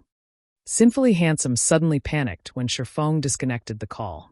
He did not think that Shifeng would be so decisive. At least try to bargain. Watching his 1 gold coin fly out of his grasp, Sinfully Handsome's heart bled with regret. However, he was too embarrassed to contact Shifeng again. Humph. I don't believe that you can so easily give up on this Flaming Sun scripture. Sinfully Handsome snorted. Although he did not know the use of the Flaming Sun scripture, based on its powerful and tyrannical name, it was not an ordinary item. Sinfully Handsome was very sure that Shifeng knew this item's value. However, he did not wish to pay too high a price, so he retreated for the sake of advancing. With this thought, Sinfully Handsome was further assured of the Flaming Sun scripture's value. It was definitely worth more than 1,000 gold coins. Hence, Sinfully Handsome ran towards the auction house, changing the price of the Flaming Sun scripture from 1,000 gold coins to 10,000 gold coins. He wanted to see if Shifeng was willing to beg him for this item. However, when Sinfully Handsome arrived at the auction house, he discovered that there was not only a single Flaming Sun scripture on auction anymore. There were 5 of these books now. Aside from his copy, priced at 10,000 gold coins, the other 4 books were all priced at 15 silver coins. The most inconceivable thing was that the number of Flaming Sun scriptures up for auction continued to increase. In the blink of an eye, there were already 10 copies of the book up for sale. Just what sort of situation is this? Sinfully Handsome's eyes widened. He thought he was dreaming right now. How could there be so many Flaming Sun scriptures? While the quantity of these Flaming Sun scriptures increased, someone else bought them, one after another. There were a total of 32 copies of the Flaming Sun scripture offered in the auction house. Among them, Shifeng had bought 30 of them. Only Sinfully Handsome's copy and another copy sold by Nobody Cares for 20 silver coins remained. Sinfully Handsome suddenly thought of something. He then hurriedly opened the trade section under White River City's official forums. As expected, there was an anonymous post stating, buying Flaming Sun scriptures at 14 silver coins per book. Willing to purchase it at 15 silver coins if placed in the auction house. One could often find such purchasing methods in virtual reality games. After all, players had plenty of items that they kept on hand without placing them on the auction house. There were only a scarce amount of players like Sinfully Handsome who would place items of unknown value on the auction house. Shifeng also remembered this fact, and he thought that, by now, there should be quite a few players who have gotten their hands on a Flaming Sun scripture. Ah, my 1 gold coin. Sinfully Handsome wanted to cry. Originally, he thought that the Flaming Sun scripture's value could rival that of an epic-ranked item. However, after seeing so many other players possessing this item, Sinfully Handsome immediately realized his mistake. If he had sold his copy for 1 gold coin, he would have made a huge profit. Elsewhere, Shifeng felt great satisfaction after purchasing 30 copies of the Flaming Sun scripture. He would have completely forgotten about this item's existence if he had not discovered the Flaming Sun scripture on the auction house in the first place. 30 books should be enough for my purposes. Shifeng looked at the 30 Flaming Sun scriptures laying in his bag, utterly pleased. Although he had spent 4 gold, 50 silvers, shrinking his assets slightly, the gold coins he possessed would only depreciate as time passed. It was much better if he used those gold coins to profit further. Thus, Shifeng had spent so much money to purchase the Flaming Sun scriptures. In Shifeng's previous life, plenty of players had obtained the Flaming Sun scripture.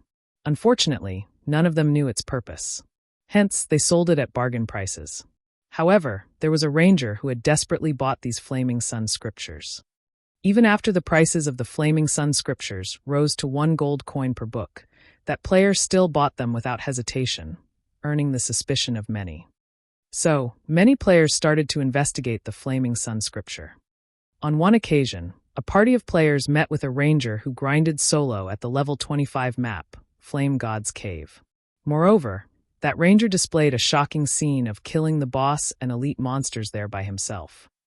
Later on, however, The players discovered that the reason the ranger could grind at the Flame God's cave alone was all thanks to the Flaming Sun scripture. From then on, the secret of the Flaming Sun scripture was revealed, causing its price to skyrocket. In the end, even when the Flaming Sun scripture sold for 3 gold coins per book, there were still players willing to buy it. Right now, Shifeng had only spent 15 silver coins to purchase each book. He had made a huge profit from this trade. In any case, Blackie and the others still needed a long time before they could return to White River City. Since Shifeng had nothing better to do, he might as well grind the boss at the Flame God's cave. After all, his current strength was too weak right now. He could complete neither the epic quest Darkness Descends, nor the unique quest Demon's Heart. Moreover, there were plenty of important quests in White River City that required a team to carry out. This was the tragedy that befell all solo players. Hence, grinding bosses was the best option available for Shifeng at the moment. Most importantly, the Flame God's Cave was a valuable location specialized in dropping forging designs. These forging designs had made that ranger into a rich man, and he had earned over 600 gold coins from all the forging designs he sold, becoming the envy of countless players. Soon after, Shifeng hurried towards the teleportation gate. He paid a fee of 24 silver coins and teleported to Red Flame Fortress, the nearest teleportation point to the Flame God's Cave.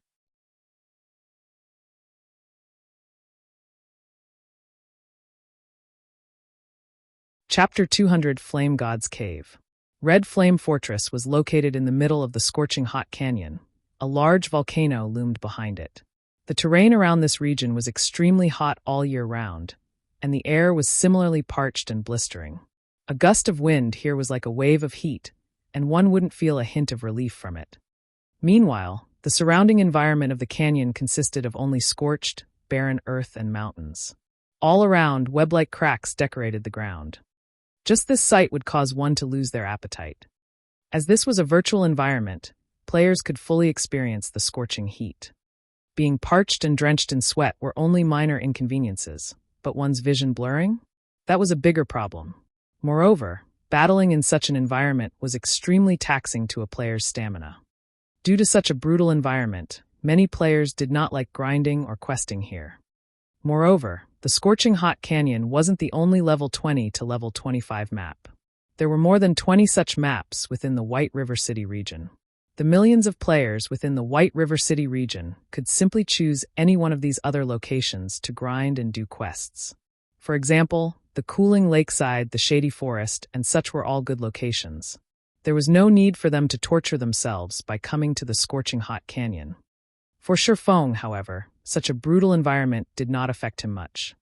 In addition to having activated the hidden passive skill, Basic Body Strengthening, Shifeng also had 20 points of fire resistance. As a result, the high temperature of the Scorching Hot Canyon did not have any effect on Shifeng.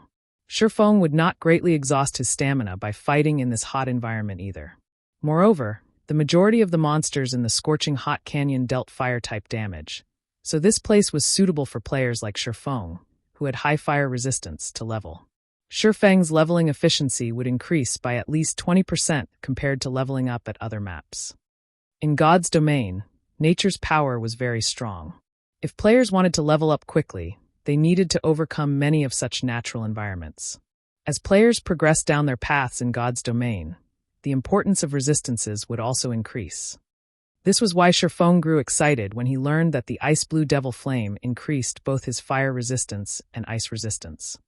After arriving at the Flame Red Fortress, Shifeng opened the system map. Confirming the location of the Flame God's Cave, Shifeng advanced towards it along a red dirt road. Although there were plenty of level 20 and higher monsters, such as the Fire-Raging Bull and Violet Flame Wolf, along the way to the Flame God's Cave, Shifeng walked on the official road. There were normally high-level NPCs patrolling the official roads, and these NPCs were usually 15 levels higher than the map they occupied. Moreover, they patrolled in small parties rather than individually. If there were any foolish monsters that dared come close to the official road, these level 40 NPCs would immediately dispatch the offending beast. The moment they came within a 40-yard distance to the official road, the patrolling NPCs would discover these monsters and turn them into soup. Hence, All the surrounding monsters did not dare come within 40 yards of the official road at all, allowing players to travel safely through it. Around half an hour later, Shifeng finally arrived at the Flame God's Cave. The Flame God's Cave was situated close to a volcano at the outer edges of the scorching hot canyon.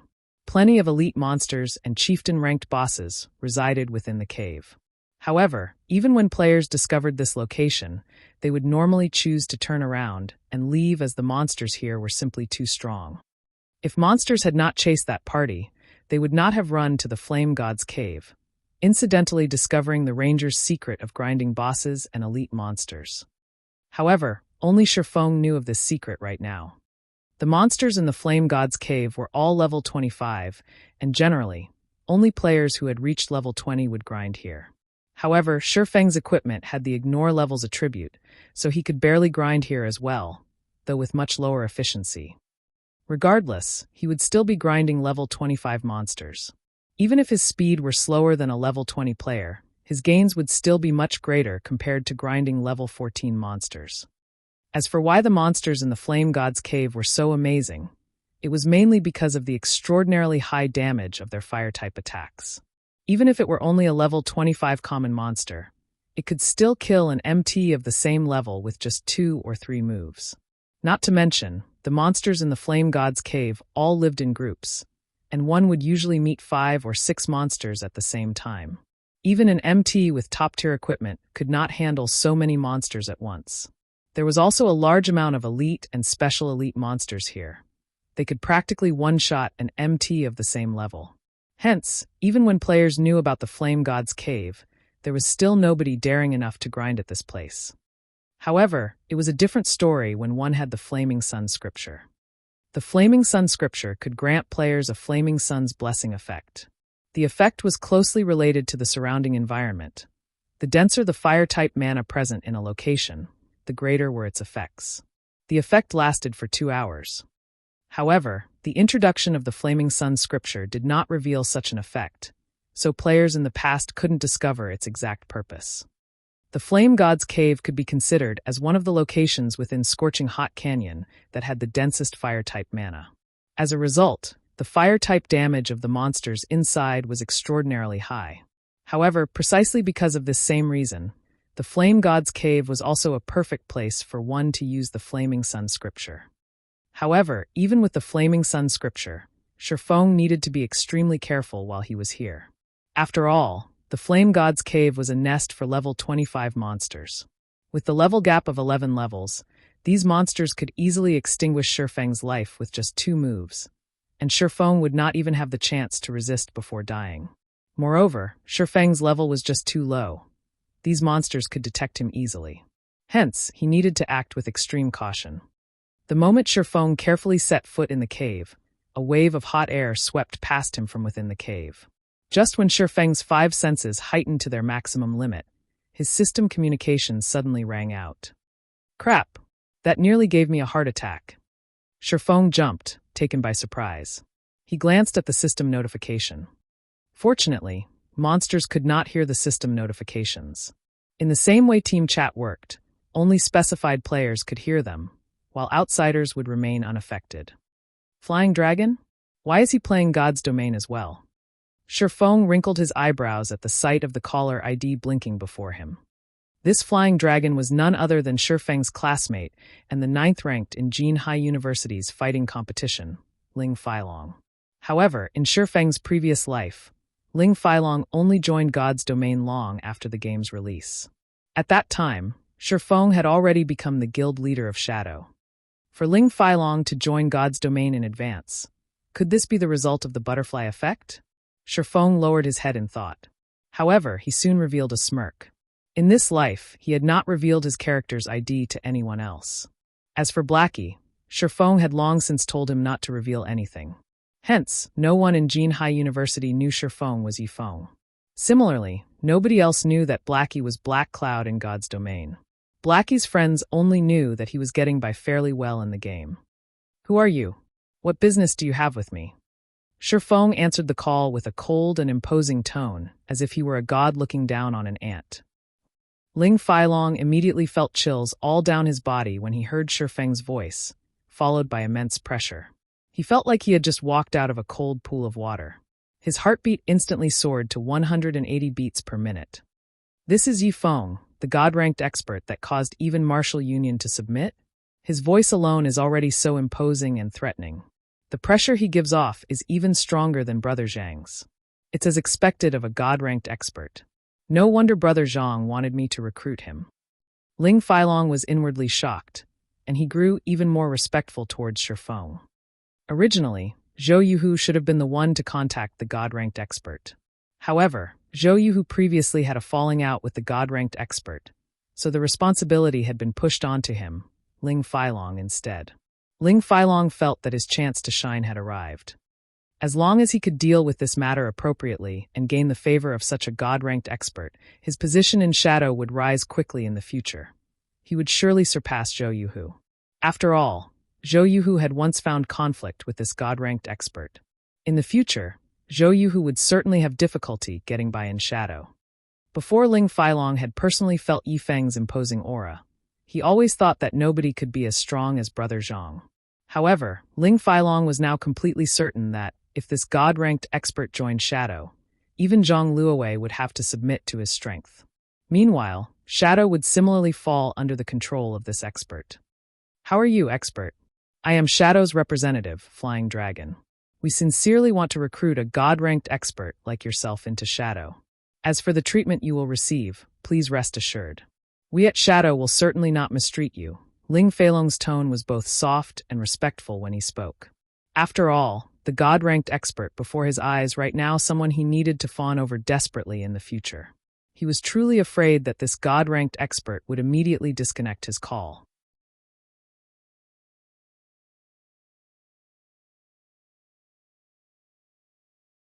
Chapter 201, Scripture's Might. Hearing Ling Feilong attempt to fawn over him and his respectful attitude while doing so, Shifeng couldn't help but sigh.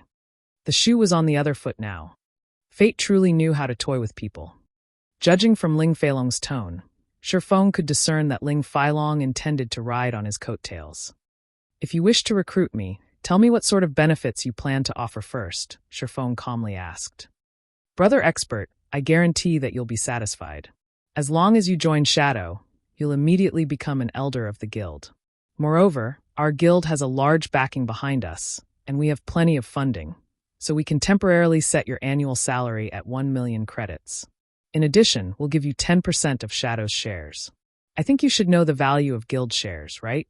As long as Shadow rises to glory in the future, this 10% will far exceed tens of millions of credits. No other guild can offer you this kind of treatment, Ling Feilong explained, very satisfied with himself. His words even moved his own heart. That was 10% of the guild's shares. Right now, all of the guilds out there only offered high annual salaries when recruiting an expert. None of them would willingly hand over a portion of the guild's shares. Along with the guild's growth, the value of its shares would continuously rise. In addition to God's domain's growth potential, if Shadow properly developed as time went on, this 10% could represent billions of credits or more. Hence, all the large guilds would not simply offer their shares, and instead, choose the wise decision of offering a static salary. Who's making this promise? Shifeng was slightly bewildered. He did not think that Shadow would be so decisive in their actions. In Shifeng's previous life, although he was the guild leader of Shadow, he did not possess any shares of the guild. However, Shifeng had only recently become the guild leader at that time, so he did put too much thought into the matter. In the end, the guild kicked him out. One could say that the shares of a guild were the true proof of one's authority. If Shifeng had 10% of the guild's shares at that time, Lan Hailong would not have dared to casually expel him from the guild and sever all connections with him. Our guild leader made this promise. Of course, with your strength, the position of guild leader will doubtlessly be yours in the future. Ling Feilong unwaveringly started flattering Shifeng. Oh, very well, Shifeng calmly laughed. He then, with a tone as cold as ice, arrogantly said, Return and tell your guild leader this. If you want me to join Shadow, then I want 60% of the guild's shares and the position of guild leader. Otherwise, there's no deal. Finished speaking, Shifeng disconnected the call. Of course, he only said those words as a joke to toy with Ling Feilong. Even if Shadow were willing to hand over 100% of its shares, Shifeng would still reject the offer without hesitation. He swore that would never again wear the hateful name of Shadow. He simply said those words because he knew that Ling Failong, Zhang Luowei, and Lan Hailong could never truly agree to such a request. After all, with 60% of the guild's shares, Shifeng would become the head honcho of Shadow. His word would be final. Whether it was Zhang Luowei or Lan Hailong, neither could endure being a subordinate of someone else. Such a domineering tone. No wonder he could force Martial Union, who is even stronger than Shadow, to take a huge loss. Unfortunately, he isn't a broad-minded person. If he had accepted the offer, based on the strength he possessed, he could have easily become the Shadow's true boss in the future if he wanted to. Although Ling Failong admired Shifeng, he sneered disdainfully as he determined Shifeng to be a boorish fellow. Yet, without a backer to rely on, it was impossible for Ling Failong to climb further up the ranks of Shadow. Zhang Luowei trusted Zhou Yuhu much more than Ling Failong. Ling Failong was simply an elite member of the guild in Zhang Luowei's eyes. So, it was imperative that Ling Failong looked for a reliable backer. Meanwhile, a boor like Shifeng couldn't be a better backer. Although 60% of the total shares seemed a little high, if Ling Failong expended a lot of effort, it was not an impossible number to accomplish. It seems that I'll have to rearrange his words before reporting back to Brother Zhang and Brother Lan. At this moment, Shifeng would have never imagined that his casual remark meant to anger Lan Hailong, and Zhang Luowei would become Ling Failong's new goal. Inside the Flame God's cave, Shifeng took out one of the Flaming Sun scriptures from his bag. He then opened the book, reading the incantations inside. All of a sudden, the Flaming Sun scripture ignited, emitting dazzling golden flames. As if the fire-type mana within the Flame God's cave had transformed into soldiers, it all charged towards the golden flame, submitting to it. The golden flame was like an emperor among flames. In reality, it wasn't just the fire-type mana that was affected. Even Shifeng's ice-blue devil flame felt restless, giving off the notion of submission. Just what kind of flame is it? Shifeng looked at the bundle of golden flame, his heart filled with curiosity.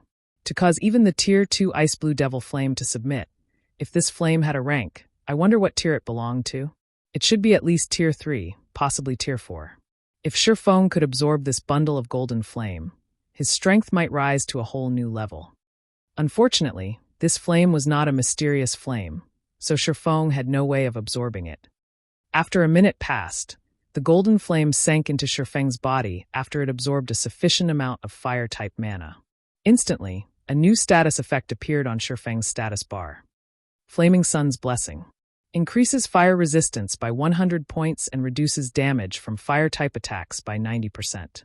All fire-type damage received has a 20% chance to recover an equivalent amount of HP damage dealt towards fire-type monsters, increased by 100%. Duration of 2 hours. Effective only within the Flame God's cave. In reality, the Flaming Sun scripture's original purpose was simply for the convenience of players when grinding in a hot environment. However, when used inside the Flame God's cave, where the density of fire-type mana was extremely high, its effects increased by many-fold. Hence why the ranger in Shifeng's previous life was able to solo the elite monsters and chieftain-ranked bosses here. To begin with, Shifeng already had 20 points of fire resistance.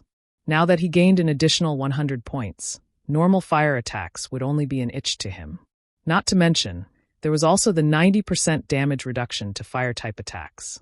This increase was just too awesome. With the Flaming Sun's blessing, Shifeng boldly advanced deeper into the Flame God's cave. There were multiple pathways in the Flame God's cave, and it was extremely spacious.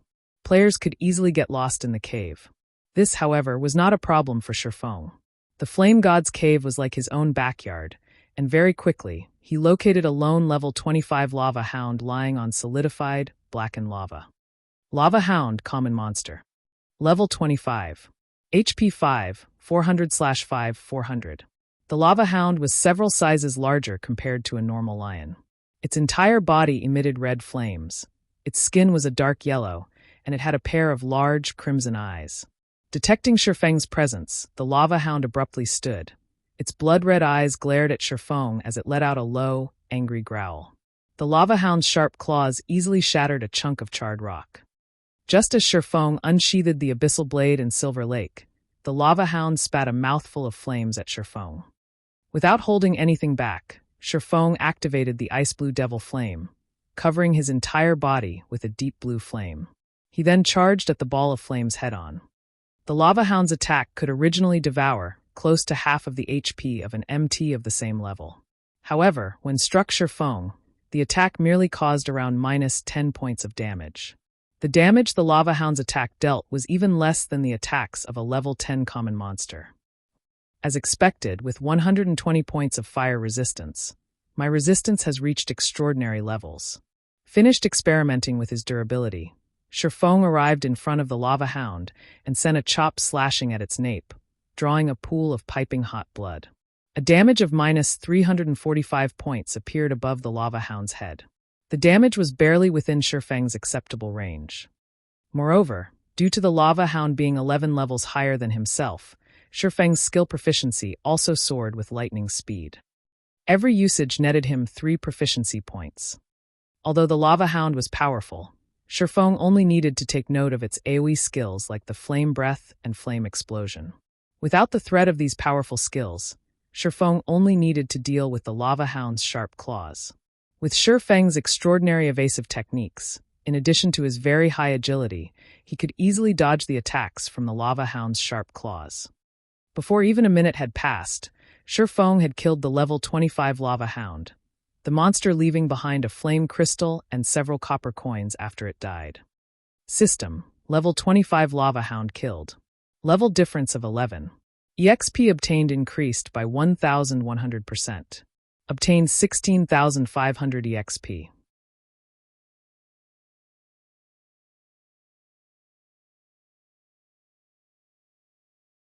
Chapter 202, Scorching Lamia. Within the brightly lit Flame God's cave, Shifeng advanced further into the cave relentlessly. The lava hound he previously killed had raised his skill proficiencies by quite a bit. However, that was it. In contrast, the EXP the level 25 lava hound gave was much less. However, this was not strange. After all, the monsters within the Flame God's cave had both high attack power and HP, but gave out very little EXP. Under normal circumstances, average players would not grind here at all. However, it was a different story once players had the Flaming Sun scripture. With it, they could easily deal with the monsters in the Flame God's cave.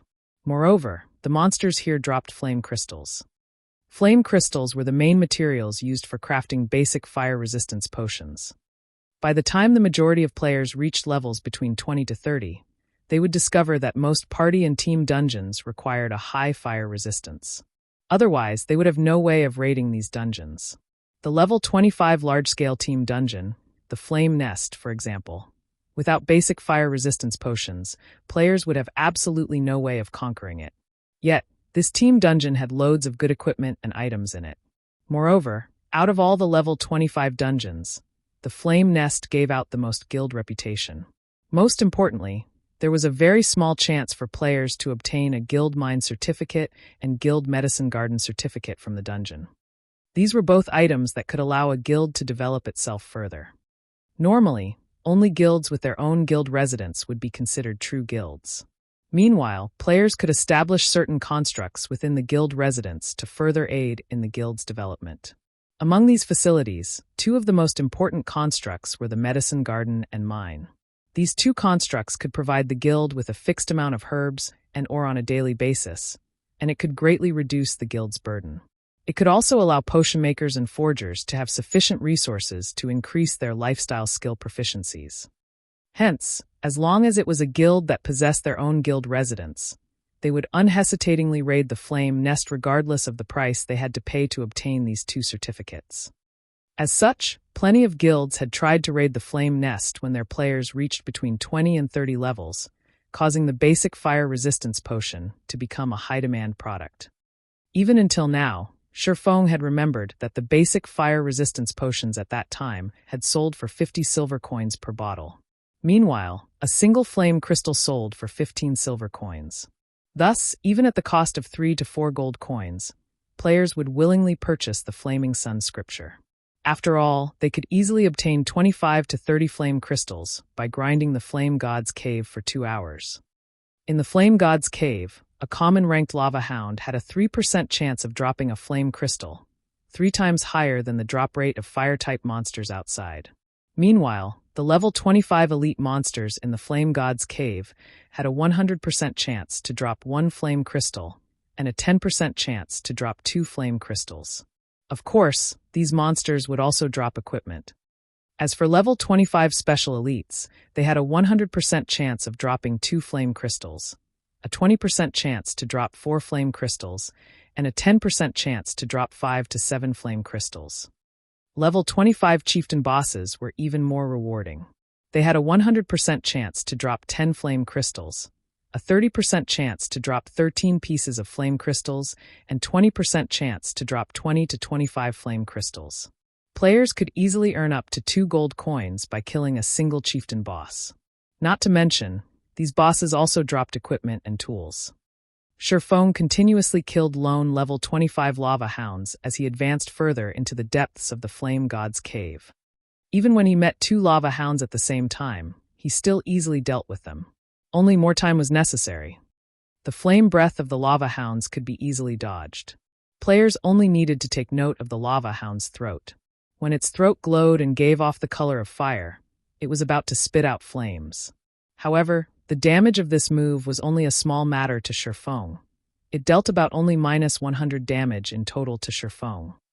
As for the lava hound's other skill, Flame Explosion, it could cause extremely high flame damage to all enemies within an 8-yard radius. Without 120 points in fire resistance and 90% damage reduction to fire-type attacks, MTs of the same level would instantly lose 3/4 of their HP to this single attack. However, the lava hound's actions were obvious before it would cast this skill. It would raise its claws high, then slam them on the ground, creating an explosion of flames. However, the skill's effective range was wide, making it extremely hard to avoid. It was practically a sure-hit skill. Fortunately, Sherfeng's fire resistance was extremely high, and he would, at most, receive around -100 damage from the lava hound's flame explosion. Sherfong had over 1,800 HP, so this damage was not significant. Another hour or so passed by, and Sherfong finally arrived at the core area of the Flame God's Cave. On his way here, Sherfong had killed many lava hounds, and due to the luck +3 provided by the Shadow's blessing he wore, he obtained a bountiful number of flame crystals. He could get 1 flame crystal for every half a dozen or so lava hounds he killed. Throughout his journey, Sherfong had killed over 40 lava hounds and obtained a total of 8 flame crystals. His experience had also risen to 37% of level 14. His leveling speed could already be described as flying. His skills, Chop, Thundering Flash, and Thunder Flame Explosion, also rose to level 7, level 5, and level 3 respectively. If including the upgrade provided by the Abyssal Blade, these skills would be level 10, level 8, and level 6 respectively. These improvements had pushed Sherfeng's damage output to a whole new level once more. Unfortunately, the lava hounds Sherfong killed did not drop any equipment. The same went for the forging designs that Sherfong most desired. The core area Sherfong had reached was a large, empty lava field. Molten lava flowed throughout the surroundings. At the highest point of the empty field sat plenty of bright crystals reflecting the glow of the lava into the surroundings, illuminating the spacious and empty field. The cooled accumulation of lava formed the land here. This place was more like a swamp than a durable stone road, and players would find it very hard to traverse across this lava field. A single misstep would instantly lead to players' fall into a pit of molten lava. If players did not possess a definite control over their own bodies, they would find themselves at a serious disadvantage when battling here. Meanwhile, on the empty land a short distance away, Sherfong discovered plenty of level 25 elite Flame Naga silently guarding. Occasionally, he could also spot a few level 25 special elite Flame Naga warriors. Compared to the Lava Hound, these monsters possessed much more intelligence. Aside from attacking with flames, they could also deal a substantial amount of physical damage. These monsters also had exceptionally fast reactions, especially the Flame Naga warriors. These warriors wore armor and wielded a shield in one of their hands. They were practically shield warriors, and players would find them extremely difficult to deal with. Flame Naga, Elite Rank. Level 25. HP 20000/20000. Flame Naga Warrior, Special Elite. Level 25. HP 50000/50000. Soon after, Shifeng lifted his head and shifted his gaze towards the distant central region of this lava field. Due to the long distance, Shifeng had to squint and focus his eyes for quite some time. Only after activating his extraordinary vision could he discover a beautiful figure laying atop a stone altar. That was a Lamia. Unlike her Naga brethren, who possessed the heads and faces of a snake, although the lower half of this Lamia body was a snake's tail, her upper body was that of a human's. This Lamia possessed beauty that even women would envy. Her eyes were like red gemstones, giving off a dazzling glow. Her lustrous and seductive black hair was tied into twin ponytails. Exposed to the light of the flames, her delicate white skin shone like supple white jade. The most attractive parts of this Lamia were her elegant temperament and her exotic beauty. The bright silken blouse she wore was especially eye-catching, as it served to accentuate her delicate body and ample breasts further. Just a glance at this Lamia would easily captivate any intruder. It was truly hard to imagine that this delicate and beautiful Lamia was the Scorching Lamia Selah, the level 25 High Lord ranked boss of the Flame God's Cave. Sure enough, the benefits of pioneering a new land are plentiful. I have already found a High Lord rank on this first trip. In Shifeng's previous life, most of the bosses Shifeng had met were chieftain rank, and only rarely could he meet a Lord-ranked boss. Only with superb luck could one find a Lord-ranked boss. Shifeng's eyes shone as he gazed at Scorching Lamia Selah's attractive appearance. His breathing became slightly hurried. He also grew excited, a never-before-seen resplendent smile appearing on his calm face. Of course, Shifeng wasn't captivated by Selah's beauty, but the bountiful wealth that a High Lord-ranked boss represented. Not to mention, Selah was the High Lord of the Flame God's Cave. If he could kill her, he wondered just how much EXP and high-level items and equipment he could obtain. If Blackie and the others knew Shifeng's current thoughts and appearance, they would definitely curse Shifeng for being inhuman. Not sparing even a weak and delicate Lamia, Shifeng was practically a beast.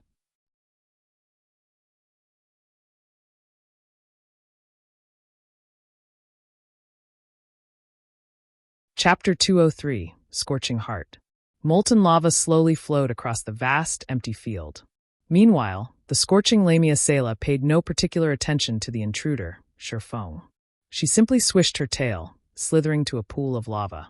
With a splash, Selah dove straight into the scorching pool, frolicking with a content expression.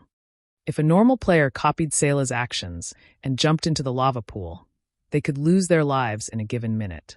Even if they activated the Flaming Sun's blessing and received an additional 100 points to their fire resistance, they would still lose 300 HP every second they submerged in the lava pool.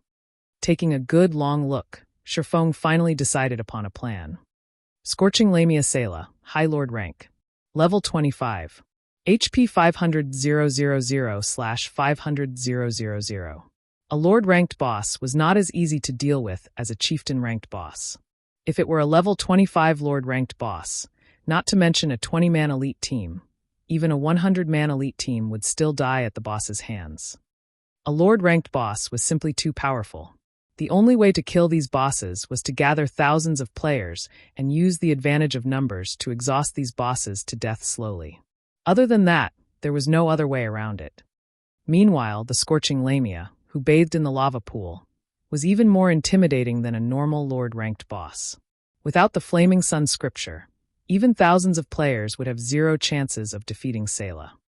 On the other hand, Shifeng had a method of dealing with the Scorching Lamia. However, he first needed to clear out the surrounding elite and special elite monsters.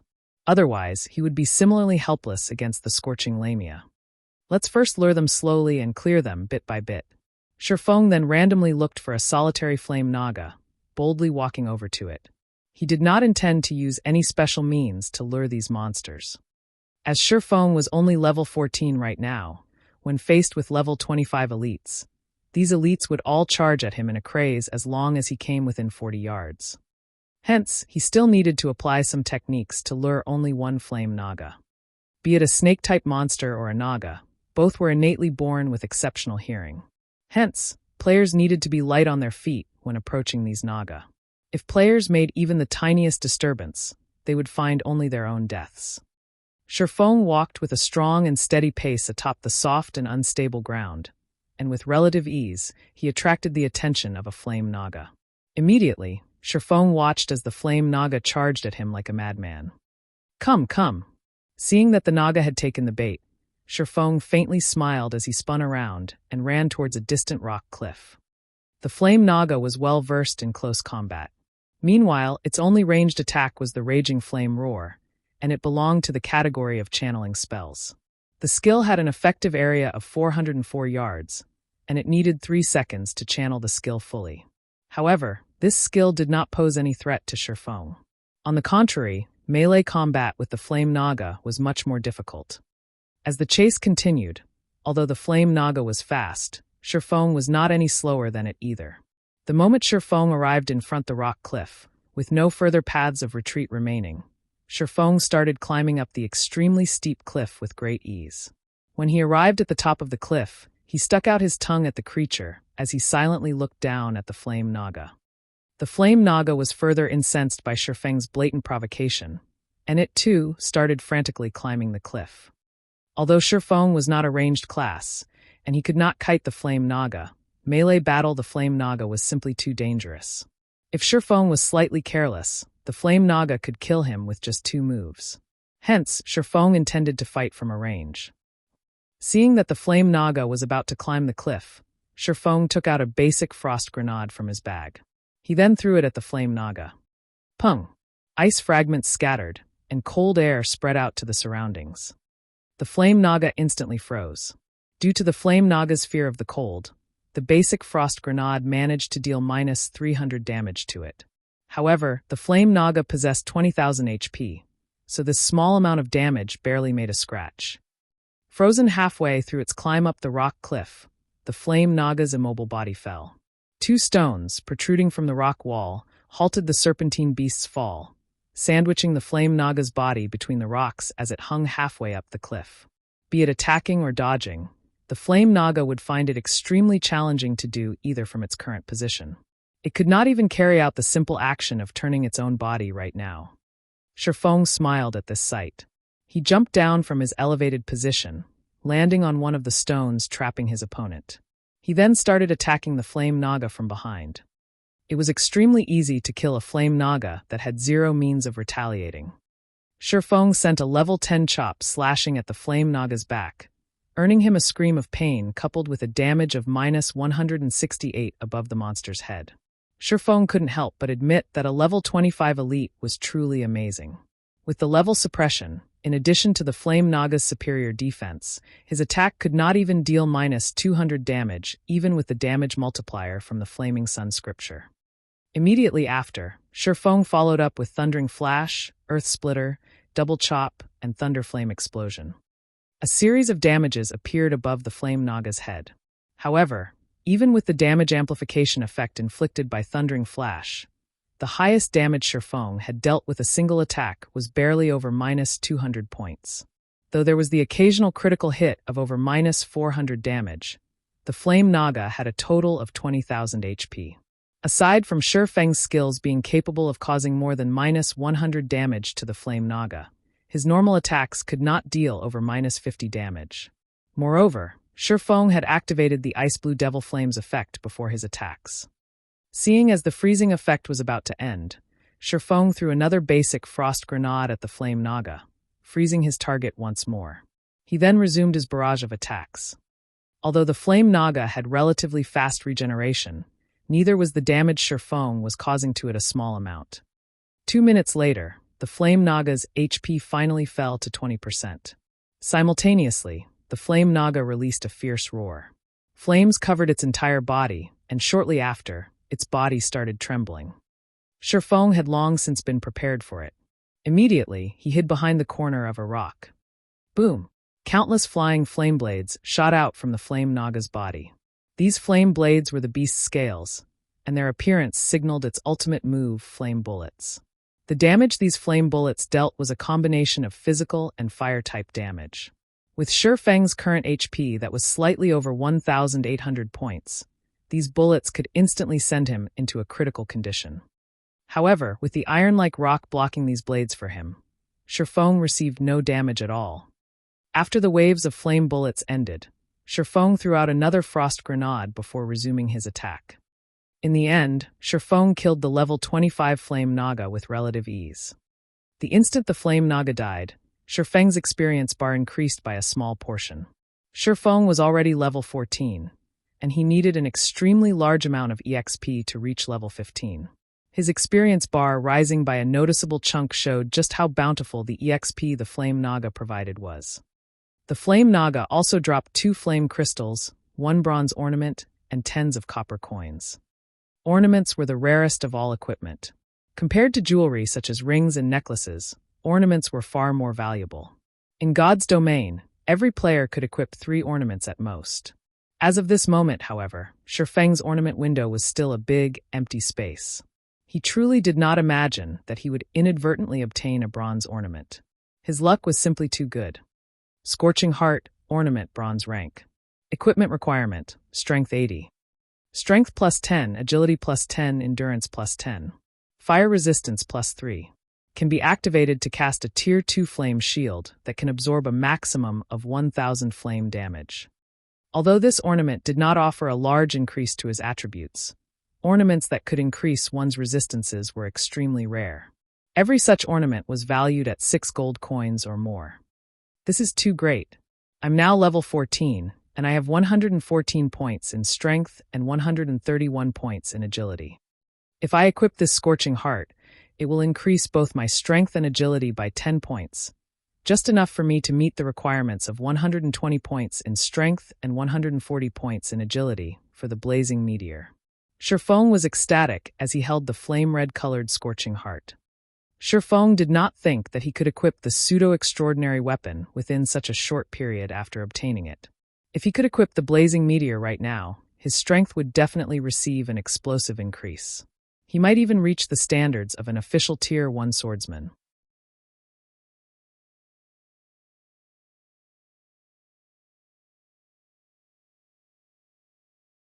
Chapter 204, Battle Prowess of a Tier 1.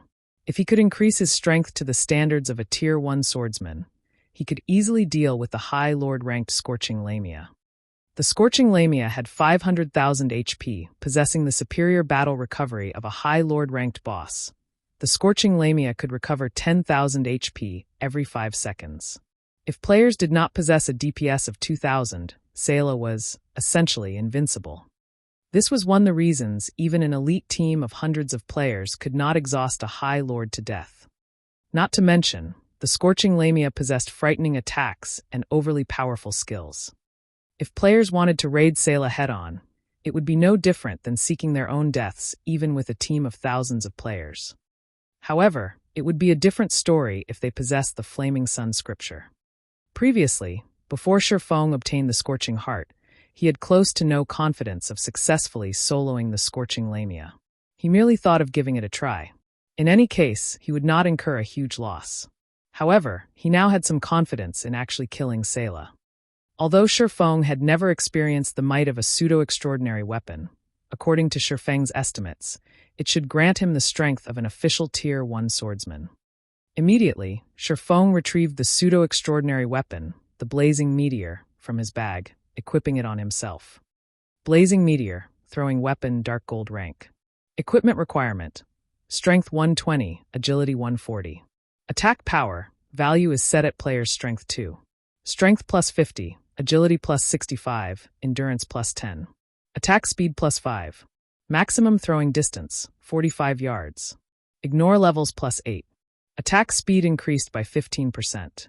When attacking, 35% chance to ignore target's defense.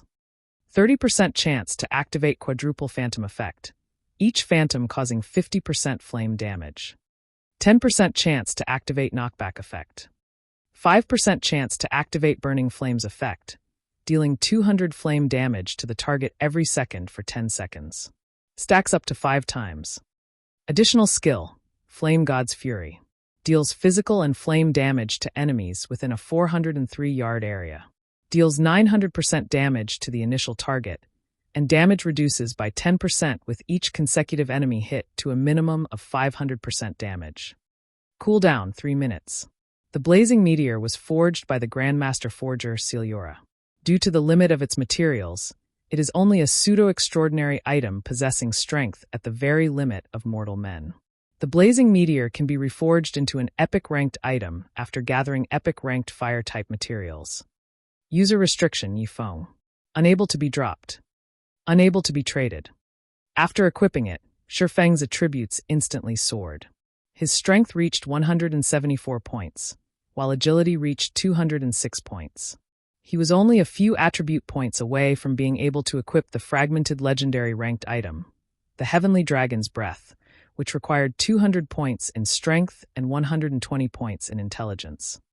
With the improvements provided by the pseudo-extraordinary weapon, Shifeng's attack power with throwing weapons increased to 696 points, while his melee attack power with his right and left hand were 444 and 426 respectively.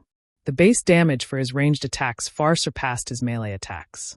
In addition, due to the blazing meteor ignoring +8 levels, Shifeng would no longer face any level suppressions, which would greatly reduce his damage when dealing with level 25 monsters.